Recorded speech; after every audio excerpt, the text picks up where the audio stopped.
बार मुझे बता दो। हाँ सर। चलो तो ठीक है, फिर करते स्टार्ट फिर हम आज के इस क्लास को। आज हम नेक्स्ट वैरायटी देखेंगे जो कि एक बहुत इंपॉर्टेंट वैरायटी है। मतलब समझने पॉइंट ऑफ व्यू तो सबसे ज्यादा इंपॉर्टेंट है, जिसमें हम लॉजिक्स को समझेंगे कैसे अप्लाई करते हैं और उसके क्या डायरेक्ट फॉर्मूले हैं। दूसरी चीज, कल की क्लास भी हम यहीं से अगर होगा तो कंटिन्यू करेंगे, देखते हैं आज कितना होता है। ठीक है, तो आज की क्लास को बहुत अच्छे से समझ लेना और सभी नोट्स बना लेना। वैरायटी का नाम बताओगे? Variety number 10। कौन सी होगी वैरायटी? 12। 12। चलो तो वैरायटी नंबर 12 में स्टार्ट करते हैं। हमने पिछली जो दो वैरायटी थी वो थी हमारी फाइंडिंग हाईएस्ट एक्सपोनेंट, जिसपे क्वेश्चंस हम करेंगे अच्छे वाले। और दूसरा था अपना finding number of divisors. Okay, तो वैरायटी नंबर 12 पर हम आते हैं अब। और वैरायटी नंबर 12 का नाम है, जो कि मैंने तुम्हें पहले ही बता दिया था, division of groupings. Division of groupings. ठीक है, अब डिवीजन ऑफ ग्रुपिंग्स का मतलब क्या है? अब देखा जाए तो ये जनरल सिनेरियो में भी, प्रैक्टिकल लाइफ में भी बहुत ज्यादा काम आ सकता है। ठीक है, जैसे कि हाँ, हम पढ़ेंगे क्या क्या, पहले तो हम इसमें ये चीज समझ लेते हैं। हमारे पास ऑब्वियसली अगर मुझे ग्रुप्स में कुछ डिवाइड करना है तो ऑब्वियसली मैं क्या डिवाइड करूंगा? ऑब्जेक्ट्स को। और किस में डिवाइड करूंगा? ग्रुप्स में। तो अगर मैं बात करूं तो ऑब्जेक्ट्स किस प्रकार के हो सकते हैं? ऑब्वियसली या तो आइडेंटिकल या तो डिस्टिंक्ट। मतलब एक ही प्रकार की चॉकलेट से या अलग अलग प्रकार की चॉकलेट से, ऐसा समझ लो। और ग्रुपिंग्स का मतलब क्या हो जाएगा? या तो हम पर्सन्स को दे रहे हैं, पर्सन्स को दे रहे हैं मतलब पर्सन ऑब्वियसली डिस्टिंक्ट होते हैं, तो डिस्टिंक्ट ग्रुप्स में डिवाइड कर रहे हैं, या आइडेंटिकल ग्रुप में। अब आइडेंटिकल का मतलब क्या है? जैसे कि मेरे पास मान लो तीन चीजें, समझने के लिए बता रहा हूँ आइडेंटिकल ग्रुप्स का मतलब क्या। मेरे पास तीन चीजें हैं, ठीक है, थ्री डिस्टिंक्ट ले लो अभी के लिए, ठीक है, डिस्टिंक्ट ऑब्जेक्ट्स है।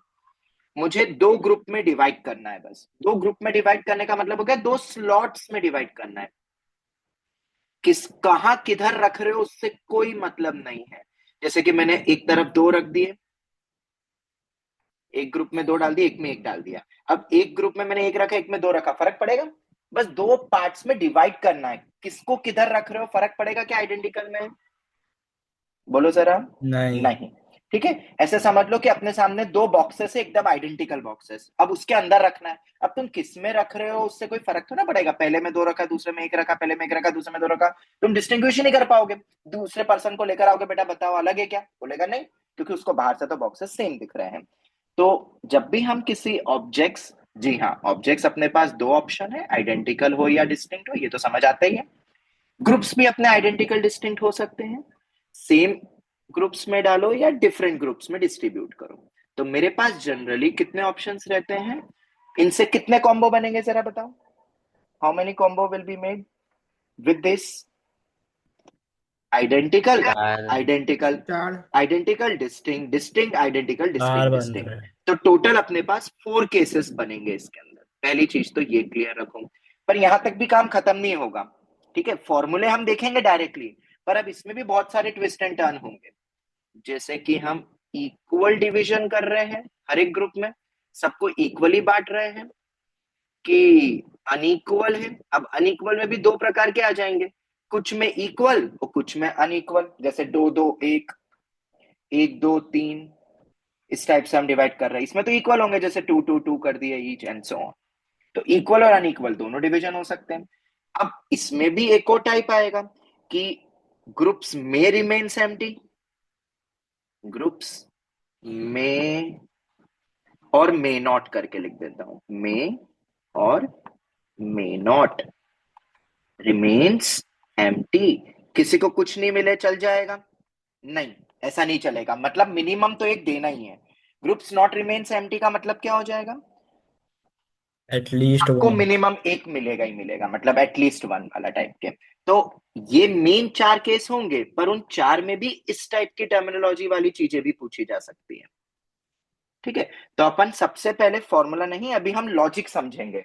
ठीक है, मतलब एकदम बेसिक मेंटल एबिलिटी से इस चीज को समझेंगे, फिर जो फॉर्मूले डेवलप होंगे कैसे हुए उस पर तो बड़ी लंबी चर्चा होगी होगी। ठीक है, समझ में आ गया हम क्या पढ़ने वाले हैं आज? यहां तक कोई डाउट किसी को? इतना क्लियर है? जवाब दो। हाँ सर। ठीक यस है, सर। चलो तो एक एक करके समझते हैं अपन हर चीज को। सबसे पहला, अभी जब हम समझेंगे तो हमें कोई फॉर्मूला नहीं पता है, हम बस दिमाग लगा रहे हैं कि भाई कैसे डिस्ट्रीब्यूट करेंगे, और बोलो ना इसका प्रैक्टिकल लाइफ में एप्लीकेशंस बहुत है। ठीक है, तो थोड़ा सा दिमाग लगाना पड़ेगा अपने को कि कैसे यूज हो सकता है प्रैक्टिकल एप्लीकेशन में। चलो तो पहला है हमारा, ऑब्जेक्ट्स को रखते हैं डिस्टिंक्ट, मतलब डिफरेंट। केस नंबर 1 है, हाँ अपना केस 1, ऑब्जेक्ट्स अपने डिफरेंट है, प्लस जो ग्रुप्स है वो भी क्या मान लेते हैं, सबसे बेस्ट डिफरेंट।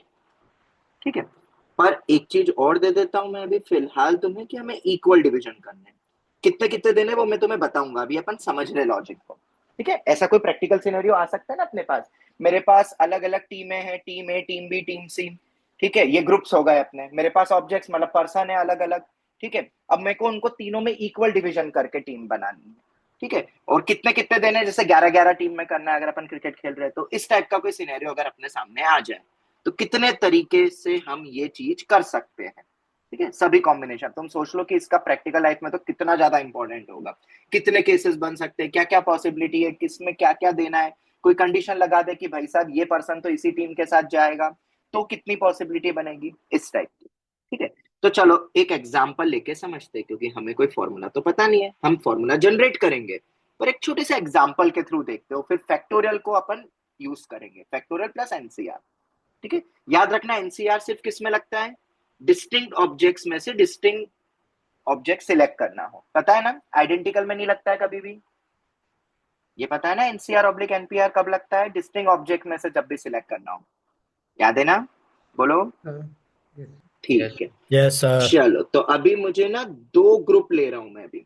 ठीक है, वो ग्रुप्स अपने डिफरेंट है, तो मैंने ए और बी कर दिया है। ठीक है, अब बताओ, और ऑब्जेक्ट्स ले लेते, इक्वल डिवीजन है तो अपने पास 4 ऑब्जेक्ट्स हैं, और 4 ऑब्जेक्ट्स मान लो अलग अलग है, तो अलग अलग मान लेते हैं, ए बी सी डी मान लेते हैं, ये अलग अलग प्रकार की क्या ले ले, चॉकलेट्स ले लो, डिफरेंट चॉकलेट्स ले लो, ऐसा समझ लो। अब नाम मैं दिख नहीं रहा हूं, अब तुम समझ जाना। ठीक है, चलो तो कैसे करोगे डिवाइड बताओ। 4C2 × 4। आ, बिल्कुल नहीं, अभी मुझे कुछ फॉर्मूला नहीं पता है, हम बना बना के देखते हैं। चलो, मैंने एक को ए और बी चॉकलेट दे दी, दूसरे को सी और डी दे दी। ठीक है, ए और सी दे दी, दूसरे को बी और डी दे दी। ए और डी दे दी, दूसरे को मैंने बी और सी दे दी। A B, A C, A D, B C. नहीं, बी सी तो उधर यूज हो गया है, अभी अपन करेंगे अल्टा पल्टी भी। ये तीन तो बन गए ना। ठीक है, पर अब क्या इन तीन के अलावा ये वाले भी बनेंगे, सी डी और ए बी, बी डी और ए सी, और बी सी और ए डी। पहले तो ये बताओ, बन गए सभी केसेस की कोई बाकी है। मैंने तुम्हें पहले ही बता दिया था कि हमें इक्वल डिवीजन करना है, और मेरे पास टोटल 4 डिफरेंट ऑब्जेक्ट्स है, तो इक्वल करूंगा, दो ग्रुप्स है मेरे पास, ग्रुप्स मैंने टोटल लिए हैं दो। ठीक है, ये सब मैंने कंडीशंस मैंने तुम्हें बता दी। तो जनरली तो एक 10th के बच्चे से पूछेंगे तो वो यही केस बनाएगा ना। क्या टोटल 6 वेज बने, जवाब दो। Yes sir. अब ये क्यों अलग माना सर, सी डी इधर ए बी आपने अलग क्यों माना, बिल्कुल अलग होगा भाई साहब, ये ग्रुप ए है और ये ग्रुप बी है, ग्रुप ए में सी डी रख रहा हूँ और ग्रुप बी में, लड़ाई होगी कि नहीं, मान लो ये दो पर्सन है अपने, ये दो पर्सन है, क्योंकि पर्सन डिफरेंट ही होते हैं।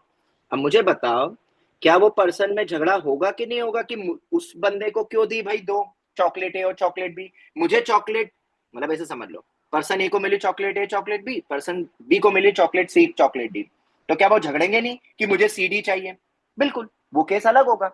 ऑब्वियसली अगर किसी बच्चे को इक्लेयर और चॉकलेट्स बोलो ना, और कौन सी होती है छोटी चॉकलेट ले लो, एल्पेन लीब है, एल्पेन लीब है, ठीक है, ये मिल गए, और एक को मिली है पर्क और पर्क एक और मिल कैडबरी।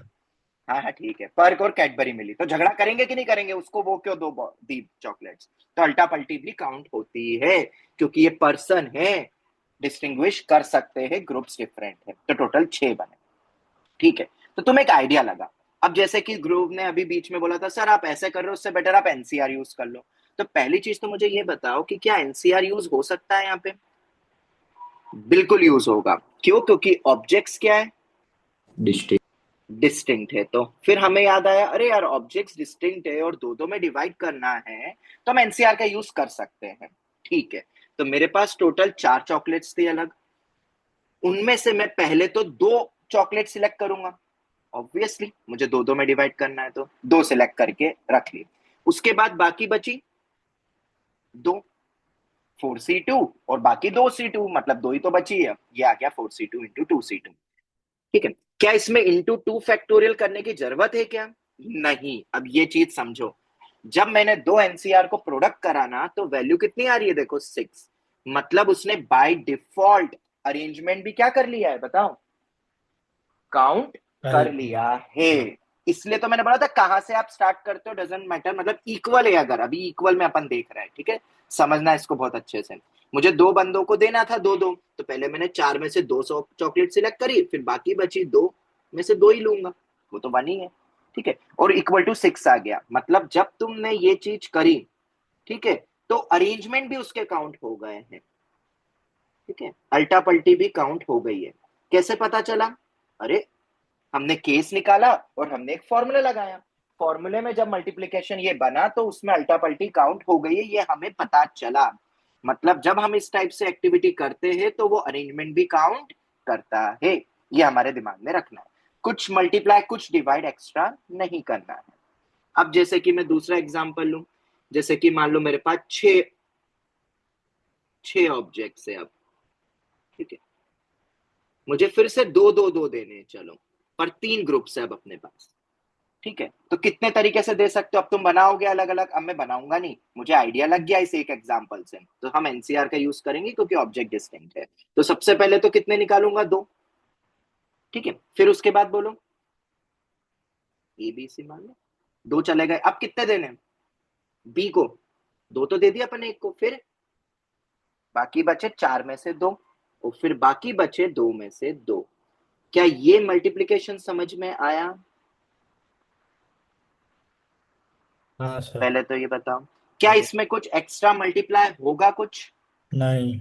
नहीं होगा, क्योंकि बाय डिफॉल्ट वो अरेंजमेंट काउंट कर लेता है। ठीक है, तो 6C2 इंटू 4, मजा पता हो कब आएगा, जब ये ऑब्जेक्ट्स, ये ग्रुप्स क्या होते हैं, आइडेंटिकल, वो अपना नेक्स्ट केस आएगा। पर अभी तुम्हें समझ में आ गया, और अगर तुम्हें समझ में आ गया तो एक और चीज नोटिस करो, तुम इसको एक्सपांड करो जरा। 6 factorial upon 2 factorial, 4 factorial, 4 factorial upon 2 factorial, 2 factorial upon 2 factorial, 0 factorial. Answer कितना आ रहा है? 6 factorial upon 2 factorial, 2 factorial, 2 factorial, देखो जरा ये आ रहा है क्या? मतलब 6 फैक्टोरियल अपॉन 2 फैक्टोरियल का होल क्यूब। क्या ये कुछ फॉर्मूला बना के दे रहा है क्या? अब ये किताबों में दिया रहता है फॉर्मूला, मैं जनरली याद नहीं करवाता हूं, बट फिर भी तुम खुद फॉर्मूला जनरेट कर सकते हो। अब कैसे करोगे भाई फॉर्मूला जनरेट? मान लो, मान लो मेरे पास टोटल, जैसे इसी को देख लो, अगर 3 में डिवाइड करना है तो मेरे पास कितने होंगे, मान लो 3M ऑब्जेक्ट्स है, क्योंकि इक्वल डिवाइड करना है तो मुझे 3M करके देना पड़ेगा। तो 3M ऑब्जेक्ट्स को 3 ग्रुप्स में कैसे डिवाइड करोगे, बोलो? 3M फैक्टोरियल, हर एक को कितने मिलेंगे, 2-2 मिलेंगे, मतलब इन जनरल जैसे यहां देखा था तो यहाँ MM मिलेंगे, तो M फैक्टोरियल, पर मल्टी पावर में क्या जाएगा, 3 जाएगा, इस टाइप से। तो हम इस टाइप से फॉर्मूले बना सकते हैं। क्या ये याद करने की जरूरत है फॉर्मूला, कि आइडिया लग गया कैसे करना है? जवाब दो, बोलो जल्दी से, क्लियर है? Yes sir. ठीक है, अगर फॉर्मूला बनाना है तो देखो फॉर्मूला कैसे बनेंगे, अपने पास टोटल है n ऑब्जेक्ट, सब डिस्टिंक्ट है, हाँ, n ऑब्जेक्ट से divided into r groups equally. अब इक्वली में किसको कितने मिलेंगे वो तो अभी अपन को पता नहीं, तो मैं दे देता हूं ईच गेटिंग m ऑब्जेक्ट्स। अब बताओ, फॉर्मूला बना सकते हो जो किताबों में दिया रहता है? MN फैक्टोरियल सबसे पहले आएगा ऊपर n फैक्टोरियल, एन मेरे फैक्ट पास जितने ऑब्जेक्ट्स हैं, जैसे यहाँ पे 6 थे तो 6 आया, यहाँ पे n आया। नीचे कितना आएगा, हर एक को कितने दिए, mm दिए, तो n n factorial factorial, raised to पर रिज एन टू n नहीं r, कितने ग्रुप्स में डिवाइड करना है? आर ग्रुप्स में डिवाइड करना है। देखो ये फॉर्मूला तुम्हें क्लियर हो जाएगा। हर एक को m देना है तो m फैक्टोरियल की पावर r। तो हम इस तरीके से फॉर्मूले जनरेट कर सकते हैं। पर क्या हमें एफर्ट लगाना है क्या इसको याद करने का? मुझे नहीं लगता। हमने तो नॉर्मल एनसीआर से ही समझ लिया। याद करना चाहो तो कर सकते हो। देखो कोई इसमें कोई बहुत बड़ी चीज नहीं है, कोई बहुत ज्यादा मैथ्स लगानी है। ठीक है, तो मेनली अपने को पहला पार्ट समझ में आ गया है कि objects different, groups different, equal division. तो नॉर्मल एनसीआर लॉजिक लगाते जाओ और उसके अकॉर्डिंग देते जाओ जिसको कितने देने हैं, पर इक्वल डिवीजन है। अपने आप ही वो अरेंजमेंट काउंट कर लेगा, तुम्हें अलग से और 2 फैक्टोरियल या ऐसा कुछ मल्टीप्लाई नहीं करना है। तो भाई साहब अब बताओ केस 2 में क्या होगा? ऑब्जेक्ट्स तो डिफरेंट रखेंगे ही रखेंगे, इक्वल। अभी अपन डिफरेंट देख रहे हैं। नॉट ठीक है, इक्वल। पर इक्वल ही रखेंगे, अभी उसमें मत जाओ। ग्रुप्स अपने क्या हो जाएंगे? आइडेंटिकल। अगर ग्रुप्स आइडेंटिकल हो गए तो क्या तुम्हें अल्टा पल्टी काउंट करनी पड़ेगी क्या? नहीं, नहीं करनी पड़ेगी। डिवाइड बाय तो 2 फैक्टर। हाँ, अब यहां पे जब तुम काउंट करोगे, हम सेम से एग्जांपल ले फिर से तो सर इसको ऐसे ही समझते क्या? बिल्कुल, समझने का सबसे बेस्ट तरीका यही है और इसी तरीके से फॉर्म बने। ठीक है, एनसीआर तो क्या होता है, तुम्हें एक नॉर्मली एक वैल्यू देता है वो। अब यहाँ जब मल्टीप्लीकेशन करता है तो वो कैसे काउंट करता है केसेस को मैथमेटिकली, और जब प्रैक्टिकली देखते हैं तो वो लॉजिक हमने समझा इसके थ्रू। ठीक है, बस वो समझने वाली बात है, वो ही चीज समझने वाली बात है यहाँ पे। ठीक है, से एन को फिर से ले लेते, कितने लिए थे अपन ने? 4 लिया था ना अपन ने। एन को 4, आर ले लेता हूं मैं ग्रुप्स को। ठीक है, वो कितने हैं? 2। ठीक है, और इक्वली डिवाइड करने हैं अपन को, 2 ईच। ऐसा ले लिया मैंने, यहां लिख देता हूं ना 2 ईच। ठीक है, तो क्या केसेस बनाऊं कि डायरेक्ट बता दूं? फ्रॉम 1 ऐसा लिख देता हूं, या मैं तो कॉपी पेस्ट ही कर दूं ना मैं इतना क्यों करूं?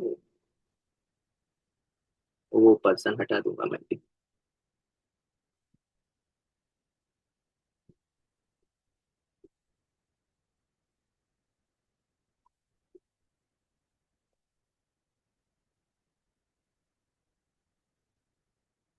आइडेंटिकल। बताओ तो अल्टा पल्टी काउंट होगी क्या? नहीं। अब मैं ए बी क्यों कर रहा हूं? बस मैं 2 स्लॉट्स कर देता हूं, ए और ए लिख देता हूं। ऐसा समझ लो, सबसे बेस्ट।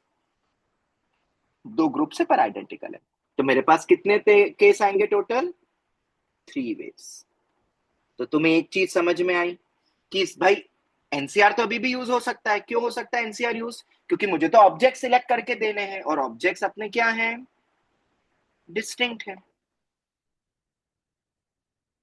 तो मैं एनसीआर का यूज तो करूंगा ही, पर अब उस कैसे यूज करके अब हम करेंगे? तो फिर से हम वही लॉजिक लगाएंगे, 4 में से 2 और बाकी बचे 2 में से मैं दूसरे को दे दूंगा, मतलब दूसरे आइडेंटिकल ग्रुप में डाल दूंगा। पर इससे वैल्यू तो कितनी आई? 6 आई। पर एक्चुअली में आनी कितनी चाहिए? 3 आनी चाहिए। पर क्योंकि इसने अरेंजमेंट काउंट कर लिया ग्रुप्स का बाय डिफॉल्ट, तो हम डिवाइड बाय 2 फैक्टोरियल और करेंगे, और ताकि हमें आंसर मिल जाए। ये आ गया। तो क्या लॉजिक समझ में आया बताओ इसके अंदर? मतलब जितने ग्रुप होंगे अरेंजमेंट को डिवाइड वैसा करके। है सेम टू करना है। Divide by R factorial.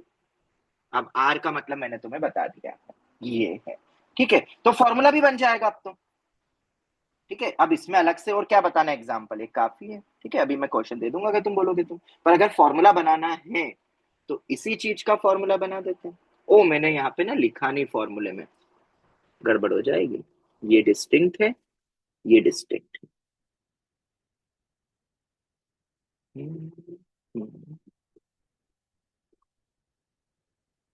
Formula अगर बनाना ही है तो फॉर्मूला बना देते हैं।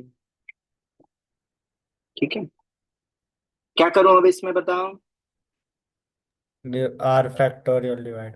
हाँ, ये आइडेंटिकल वर्ड लगा दूं पहले तो, इधर भी आइडेंटिकल वर्ड लगा। मतलब ये मैं इसलिए बता रहा हूँ ना तुम्हें, मैं डायरेक्ट फॉर्मूला लगा के भी आगे बढ़ जाता, फिर से वही मैं इस टॉपिक को 15-20 मिनट आधे घंटे में खत्म कर सकता हूँ, पर हम 3 घंटे लगा देंगे, 2 से 3 अच्छे समझने के लिए, ताकि हमें कुछ रटना नहीं पड़े। और वो आया कैसे, ताकि पेपर में ब्लैकआउट भी हो तो भाई एक छोटा सा एग्जाम्पल लेके काउंट करके खुद ही बना दो केस कि फॉर्मूला क्या बनेगा, अगर ऑप्शन में सर फॉर्मूला भी दिया ऑब्जेक्ट्स हो तो। डिफरेंट है ना? डिस्टिंक्ट ओ ऑब्जेक्ट होंगे। Sorry sorry sorry sorry, check कर रहा था। एंड डिस्टिंक्ट ऑब्जेक्ट्स, तो आर फैक्टोरियल से हम क्या करेंगे, डिवाइड। ठीक है, क्यों करेंगे एंड ऑल वो सब अपने को पता है। चलो भाई, एक थोड़ा सा आइडिया अपने को मिल गया।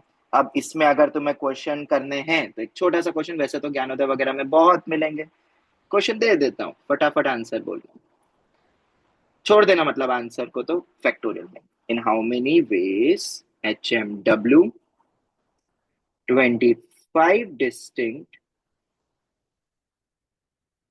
objects can be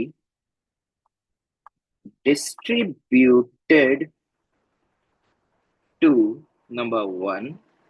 ऑब्जेक्ट्स को तो अभी डिफरेंट ही रखा हुआ है, और इक्वल डिवीजन ही करूंगा मैं। 5 पर्सन इक्वली लिख रहा हूं, मतलब समझ जाना इक्वल डिवीजन बोल रहा हूं। ठीक है, मैं लिख नहीं रहा पूरी लैंग्वेज। तो 5 आइडेंटिकल ग्रुप्स। कई बार ना क्वेश्चन तुम्हें बताएगा कि आइडेंटिकल है कि डिस्टिंक्ट है, मतलब थोड़ा सा ना दिमाग लगा लेना। 5 आइडेंटिकल डायरेक्ट नहीं देंगे वो आइडेंटिकल वर्ड, लैंग्वेज थोड़ी सी समझ में आनी चाहिए। इक्वली, तो भाई साहब आंसर बता दो फटाफट, यही लिख देता हूँ। अब तो तुम्हें तो खैर फॉर्मूला ही पता है। तो 5-5 करने हैं और 5 पर्सन में ही करने हैं, तो डायरेक्ट लिखो 25। अब तो तुम्हें पता है एनसीआर करके, हाँ एनसीआर करके लिखना तो एनसीआर करके भी लिख सकता हूँ। 25 में से पहले 5, फिर बचे 20 में से दूसरे को 5, बचे 15 में से फिर उसको 5, बाकी बचे 10 में से 5। 5 पर्सन है ना, अभी 4 को तो मिल गए 5C5। क्या इसमें कुछ एक्स्ट्रा वगैरह कुछ टॉप अप लगाना है क्या? नहीं। नहीं सर। नहीं, नहीं। और इसकी सॉल्विंग भी मुझे पता है, अभी फॉर्मूला बना दिया अपन ने। तो 25 फैक्टोरियल तुम एक्सपांड करके भी देख लेना, अपॉन में कितना आएगा बताओ, कितने कितने देने हैं हर एक को, 5 देने फैक्टोरियल हैं। की फैक्टोरियल पावर की 5। पावर 5। 5 और फैक्टोरियल कितने का 5। ग्रुप से टोटल, 5 ग्रुप से। 4 ग्रुप होते हैं तो अपन वैसे रखते हैं, ठीक है, कुछ डिवाइड नहीं करना है, ये आंसर है मेरा। एक्सपांड करके भी देख लेंगे। और अगर अपन इसके थ्रू जाए तो पूरी टर्म तो आएगी 5 फैक्टोरियल की पावर 5। ये नीचे अलग है, ये ऊपर अलग है, फॉर्मूला देख लेना। सर 6 हो जाएगी पावर।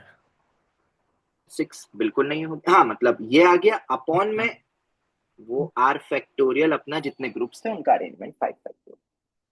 ठीक है, तो वो पावर 6 रहेगी, वो ठीक है, पर ये अपना आंसर आ गया।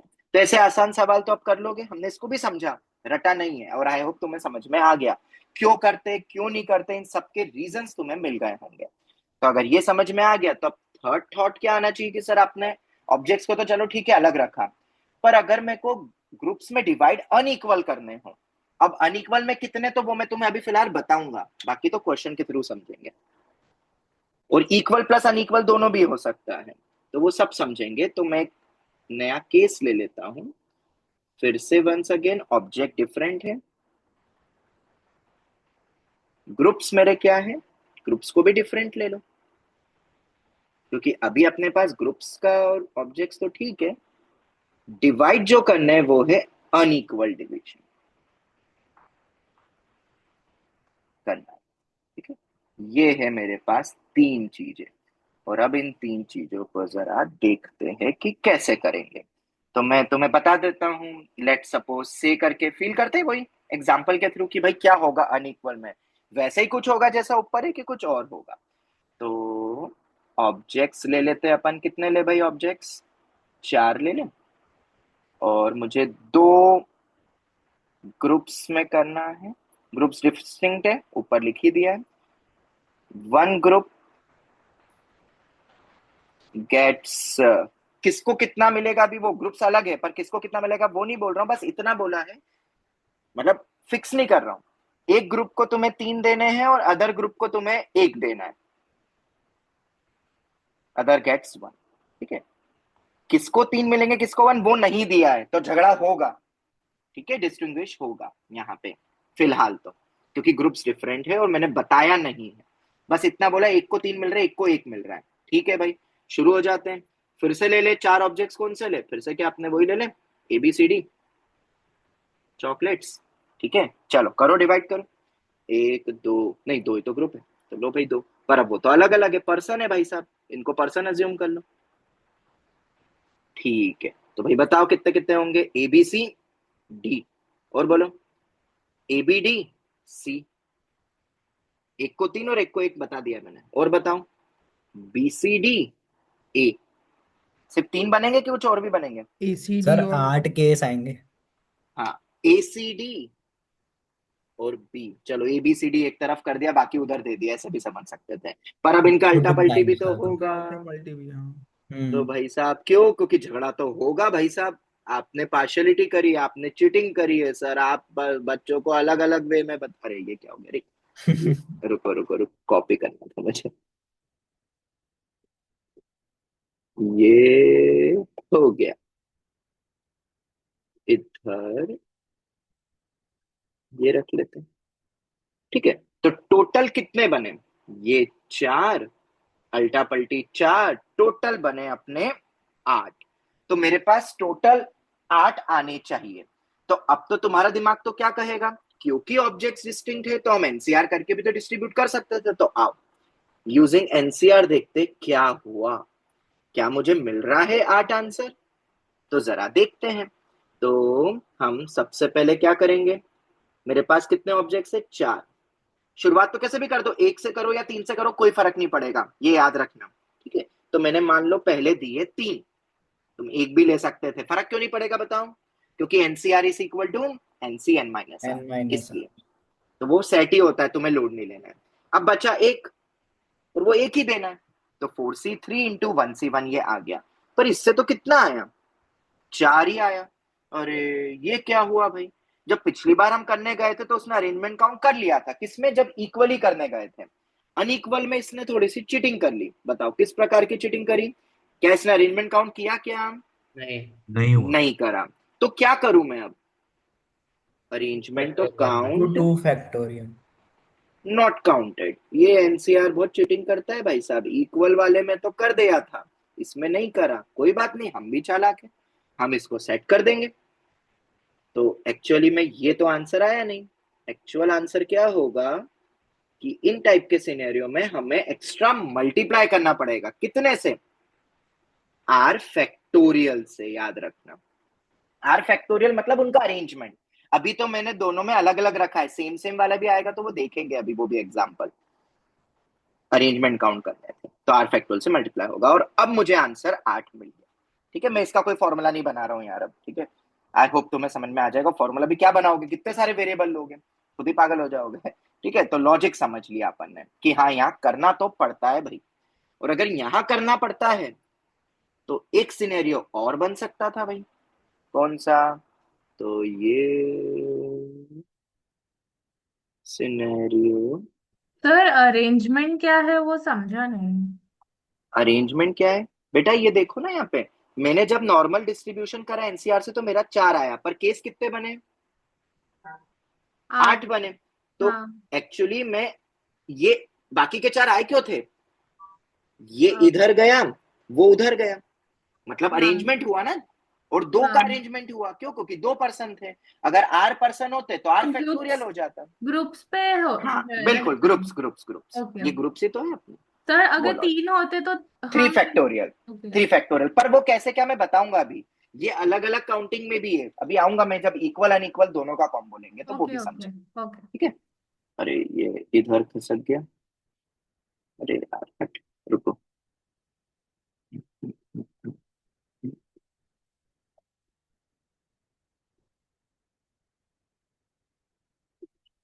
हम्म, अरे बस लाइन ही ठीक है।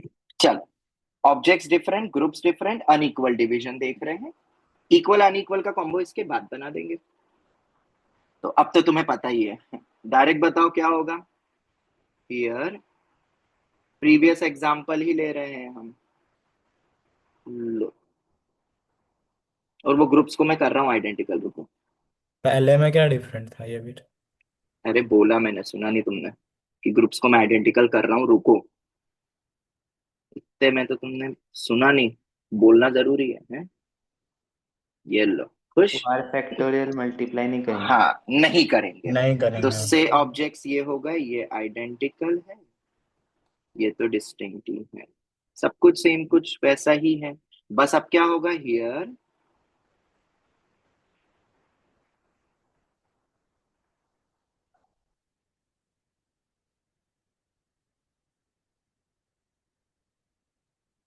फोर सी थ्री, ए और ए, ये एक को तीन और एक को एक। पर अब झगड़ा झगड़ी नहीं होगा बेटा, वो दोनों सेम ही है, कोई झगड़ा नहीं होगा। तो चार ही बनने थे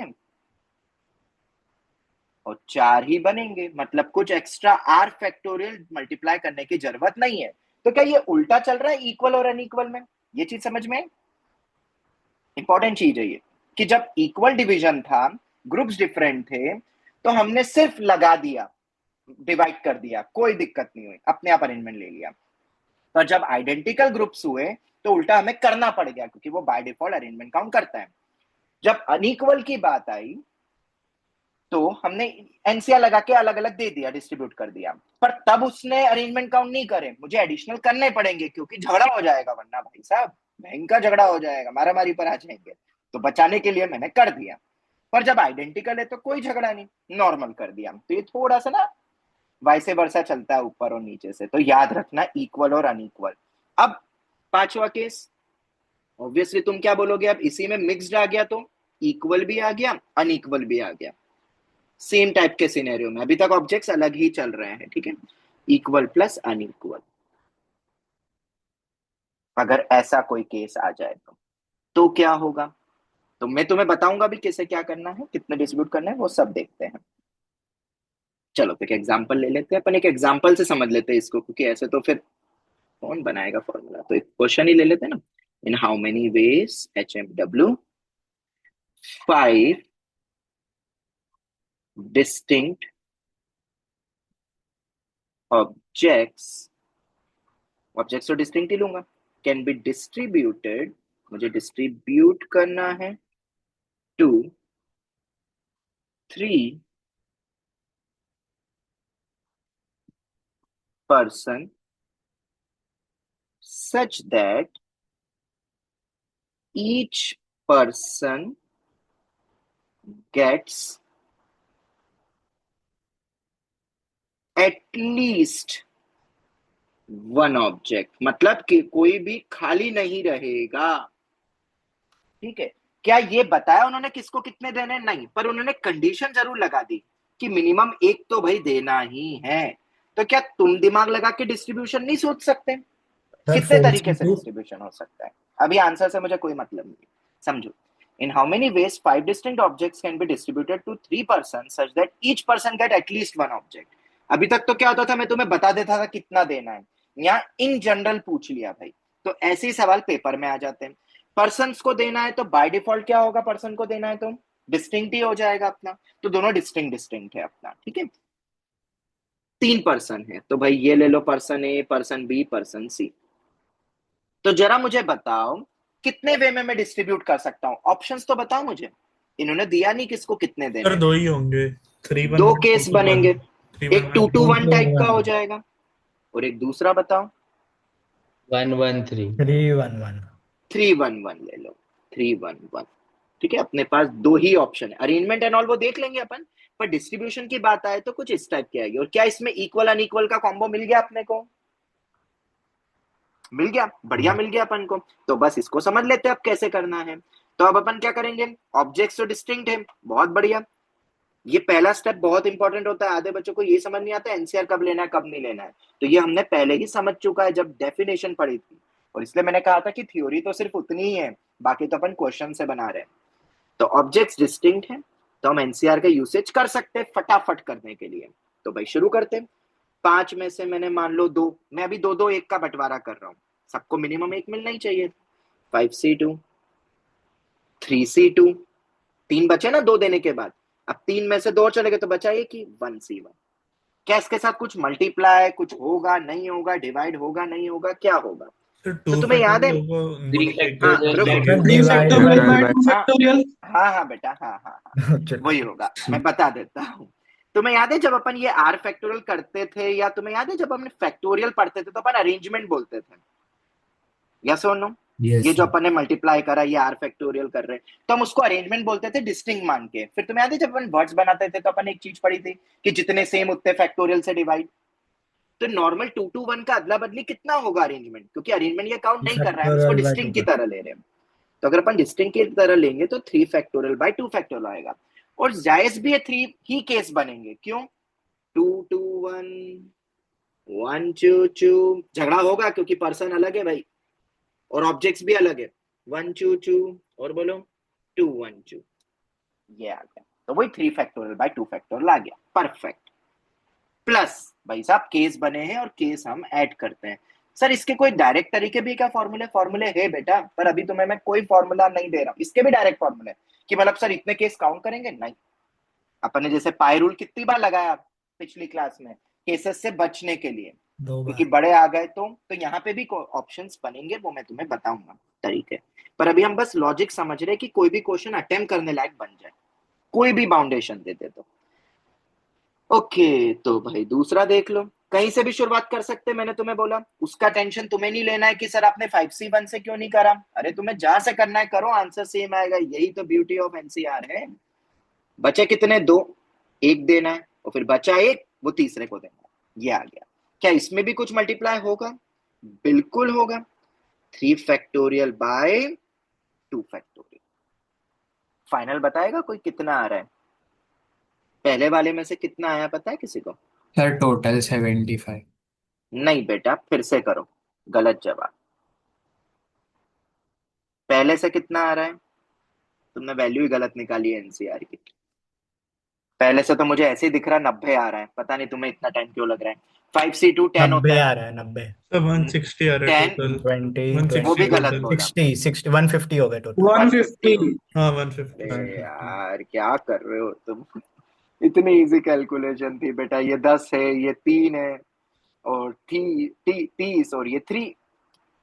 इसको क्या सिखाऊं यार, बाइनोमियल पढ़ के बैठे हो तुम। और दूसरे में कितना होगा? 5C3 तो 5C2 ही होता है, 10 2 20 इंटू 3, 3 फैक्टोरियल बाय 2 फैक्टोरियल तो 3 होता है, तो ये 60 हो गया। 90 और 60 150, ये हो गया। ठीक है, अब मैं नया क्वेश्चन बनाऊं उसके पहले, अब तुम्हें समझ में आ गया इक्वल एंड इक्वल में क्या होता है। अभी अपन करेंगे क्वेश्चंस और, हाँ अभी हम थ्योरी को समझ रहे हैं एग्जांपल्स लेके। हालांकि तुम्हें बता दूं ये आईआईटी का पीवाईक्यू है, फॉर योर इन्फो, ये आईआईटी का पीवाईक्यू, और इसका डायरेक्ट फॉर्मूला भी है, ठीक है, जो आगे देखेंगे अपन, अभी नहीं। ठीक है, तुम्हें लिखना हो तो ऐसा लिख सकते हो, मेथड टू डायरेक्ट फॉर्मूला क्या है वो आगे अपन इकट्ठे पढ़ेंगे। मैं क्या फॉर्मूले साथ में नहीं देता हूँ जनरली, पहले हम समझेंगे और फॉर्मूले इकट्ठे देखेंगे फिर इन्हीं हेडिंग्स के लिए जहां जहां भी बन सकते हैं। ठीक है, खैर इसी में एक नोट बना दे। क्या बनाया सर नोट? कि सर अभी तो आपने 3% में डिस्ट्रीब्यूट करा है। अगर मैं ऐसा बोल दूं डिस्ट्रीब्यूट टू, क्वेश्चन दूसरा नहीं बनाना पड़ेगा ना यार, डिस्ट्रीब्यूट टू 3 आइडेंटिकल ग्रुप्स। हाँ, और फिर से मैं बोल रहा हूँ ये हम बस एक वन ऑफ द एप्लीकेशन देख रहे हैं।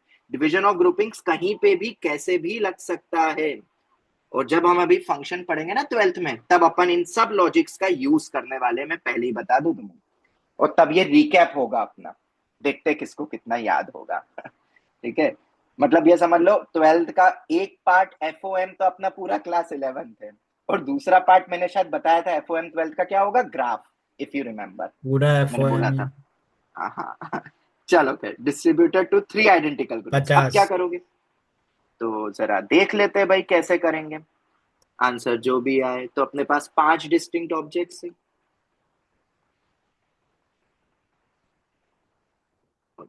फिर से 2 केस बनेंगे। केस तो बनाएंगे ना, भले ही मैं पर्सन्स नहीं है, अब आइडेंटिकल ग्रुप्स ही हो गए, झगड़ा झगड़ी नहीं होगा। पर हाँ, किसको कितने में अलग अलग रख रहे हो ये तो अलग होगा ना, 3 1 1, और दूसरा 2 2 1, ये तो अलग होगा ना। क्यों होगा ये अलग? अरे ये तो तुम डिस्टिंग्विश कर सकते हो ना यार, एक में तुमने 3 रखे, एक एक रखे, क्या तुम इसको इसको डिस्टिंग्विश कर सकते हो? भाई साहब काउंटिंग में ही दिख रहा है, कोई भी बोल देगा भाई यहाँ 3 है या 1 है, ये अलग अलग है ना, तो काउंटिंग वाइज अलग अलग हो गए, पर इनके अरेंजमेंट नहीं होंगे। तो क्या करेंगे भाई बताओ? वो 5 में मल्टीप्लाई नहीं से करें। 3, 2C1 इंटू 1C1, पर काम अभी खत्म नहीं हुआ है। इसके साथ में अपॉन में 2 फैक्टोरियल भी आएगा, क्योंकि तुम्हें याद है कि भूल गए इक्वल डिवीजन 2 में हमेशा होगा, और 2 में इक्वल डिवीजन जब तुम कर रहे हो ना, तब उसके साथ 2 फैक्टोरियल आएगा। मल्टीप्लाई तो कुछ नहीं होगा, पर इसका इंटरनल काउंटिंग वो कर लेता है। जाऊं वापस ऊपर, याद दिलाऊं, इक्वल डिवीजन वाले में कहां गया, ये रहा आर फैक्टोरियल। आई होप तुम समझ गए। तो ये इंपॉर्टेंट पॉइंट था। तुम काउंटिंग करके भी देख लेना, देखो तुम आराम से काउंटिंग कर करके देख लेना, अलग अलग 5 चॉकलेट लेना और डिस्ट्रीब्यूट करना 3 एक एक, और देख लेना तुम, ठीक है? तो तुम्हें और भी क्लियर हो जाएगा। मैं एग्जांपल नहीं ले रहा अभी काउंटिंग का, ठीक है? क्योंकि वैल्यू आएगी ये थोड़ी, कितनी आएगी? 10, 20, 2, कितना आ रहा है ये? 10 10 है, क्या बोल रहे हो? 10 आएगा, ठीक है? तो 10 तो खैर काउंट भी कर सकते हो तुम, अपने आप काउंट करके देख लेना। चलो 2 2 1 करेंगे तो क्या होगा? 10 आया। अरे बेटा, ये 10 है, ये 2 है, 2 फैक्टोरियल, तो कहां से सेकंड का 30 आ रहा है? 15, सेकंड का 15। कुछ भी पन- बोल रहे हो तुम। 15 नहीं बाइनोमियल है। प्रैक्टिस करो, तुम्हें बाइनोमियल नहीं आता है, मैं ऐसा नहीं कर मत पाऊंगा बाइनोमियल। तो क्या तुम 30 बोल रहे हो? 30 कहां से आएगा? किसी का भी 30 नहीं आ रहा है, तुम अलग ही 30 निकाल के बैठे हो। ये बताओ 5C3 क्या होता है? पूरा पढ़ लिया और अभी तक तुम 5C3 की वैल्यू गलत निकाल रहे हो। 120/6 ऐसे ही देख लो, 12 30 आएगा। अरे कहाँ से सोचते हो तुम? थोड़ा दिमाग लगाओ, कैलकुलेशन नहीं तो फिर मत बोलो, करके देखो। चलो दूसरा बताओ, 5C2। अब दूसरे में क्या करोगे? 3C2 1C1, क्या कुछ डिवाइड होगा? 2 फैक्टोरियल 2 2 फैक्टोरियल फैक्टोरियल बिल्कुल होगा। और कितना आएगा ये? 15। 15। अब ये तुम देख लेना, गलत मत बोलना यार तुम। 15 आएगा, अब ये तुम करके देख लो यार, इतना तो हाँ आसान है। सही हाँ है अब सही। आ रहा है, अब आ रहा है 15। अरे वो उल्टा कर दिया ना आपने। चलो खैर, ये हो गया। तो आंसर क्या हो गया इसका? क्योंकि ये तो प्लस होंगे केसेस, 25। तो 25 आ गया। कोई डायरेक्ट तरीका है? बिल्कुल, इसका भी एक डायरेक्ट तरीका है जो हम बाद में देखेंगे, डायरेक्ट फॉर्मूला। पर अभी तो लॉजिक समझो, क्योंकि डायरेक्ट होना भी चाहिए। तुम खुद सोचो कितने केसेस बन जाएंगे ऐसे। तो फिर अभी तो मैंने बहुत कम दिया, मान लो मैं तुम्हें 50 दे देता और 3 में डिस्ट्रीब्यूट करना है, किसको कितने भी मिले, भाई साहब तुम केसेस ही बनाते रह जाओ। तो कुछ छोटा मोटा आया, पर्टिकुलर तुम्हें डिफाइन कर दिया, मुझे तो बस एक एग्जाम्पल के थ्रू बताना था कि कैसे करते हैं, ठीक है? यहाँ मैंने दिया नहीं क्योंकि केस बहुत कम बन रहे थे, ज्यादा बनते तो मैं स्पेसिफाई कर देता किसको कितने रखने हैं अपन को पैसा, ठीक है?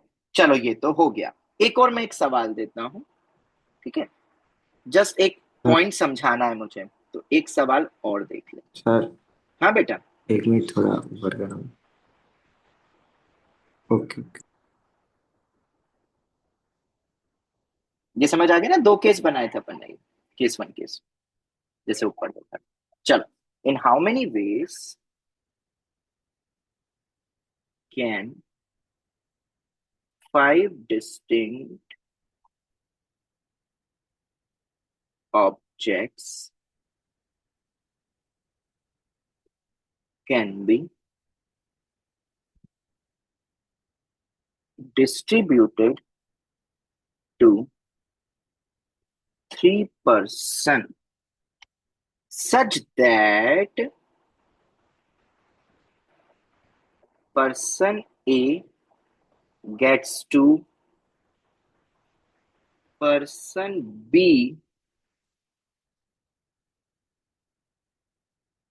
gets to, तो पर्सन सी को कितने मिलेंगे? 1। ऐसा तुम्हें दे दिया, ठीक है? अब कुछ होगा, क्या हम होगा? अरेंजमेंट नहीं लेंगे क्योंकि स्पेसिफाई। हाँ, तो ये नहीं है भाई साहब कि तुम रट रहे हो, रटने वाले बच्चे फिर खुश हो जाएंगे, सर आइडेंटिकल पर्सन थोड़ी ना होते। अरे भाई साहब, तुम्हें स्पेसिफाई कर दिया किसको कितने कितने मिलेंगे। ए को 2 मिलेंगे, बी को 2 मिलेंगे और सी को 1 मिलेंगे, तो भाई साहब उतने ही मिलेंगे। तुम इसको 1 2 2 नहीं कर सकते। इसका मतलब तुम्हें बोल ही दिया है कि 2 2 1 मिल रहे, लेट सपोज, किसको कितने मिलेंगे। तो अब क्या करेंगे आंसर भाई? शुरुआत तो अभी भी वैसी होगी, 5C2 3C2 इंटू 1C1, ये आ गया, ठीक है? क्या कुछ मल्टीप्लाई डिवाइड कुछ नहीं होगा? होगा सोच के सर, देखो। कुछ भी नहीं नहीं, होगा, कुछ भी सब नहीं। डिफाइन कर दिया है। नहीं होगा डिफाइन। अरेंजमेंट ही नहीं करना है तुम्हें, अरेंजमेंट करना है तो मैं क्यों करूंगा, वो अरेंजमेंट करना यही होता है। तो 3 फैक्टोरियल/2 फैक्टोरियल होता। तो सर आपने फिर डिवाइड बाय 2 फैक्टोरियल क्यों नहीं करा?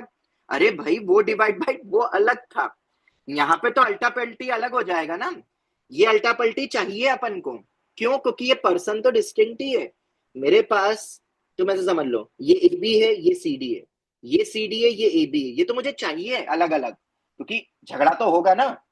मैंने दो बोले, दो कौन से झगड़ा होगा, तो इसको इक्वल मान के वो मत कर देना डिवाइड बाय कि आपने तो सर आइडेंटिकल को लेके किया ना। नहीं नहीं, आइडेंटिकल नहीं लिया है, वहां पे कुछ स्पेसिफाई कर दिया था, तो सिर्फ यही आंसर होगा 5c2 into 3c2 into 1c1, तो आंसर आ गया 13।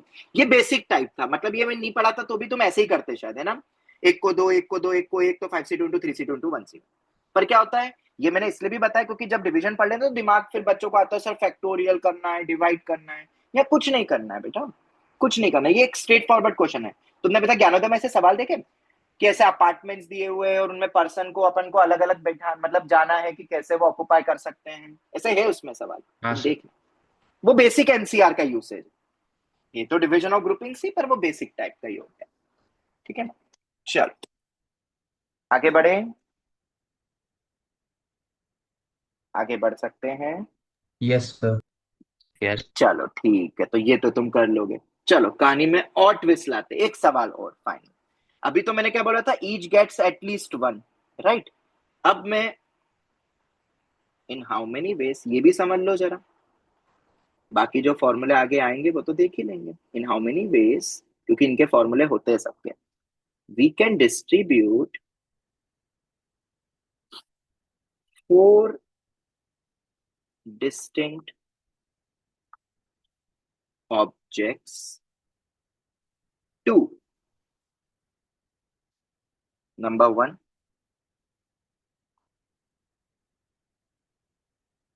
3 distinct group, दूसरा है 3 आइडेंटिकल ग्रुप। अब क्या होगा, फॉर्मूला तुम्हें अभी तो कुछ पता नहीं है, सर तुमने वो सिर्फ इतना ही लिखा। जीरो वाला काउंट करना है। हाँ, अरे बस दिया ही नहीं कुछ भी, तो तुम क्या करोगे अब?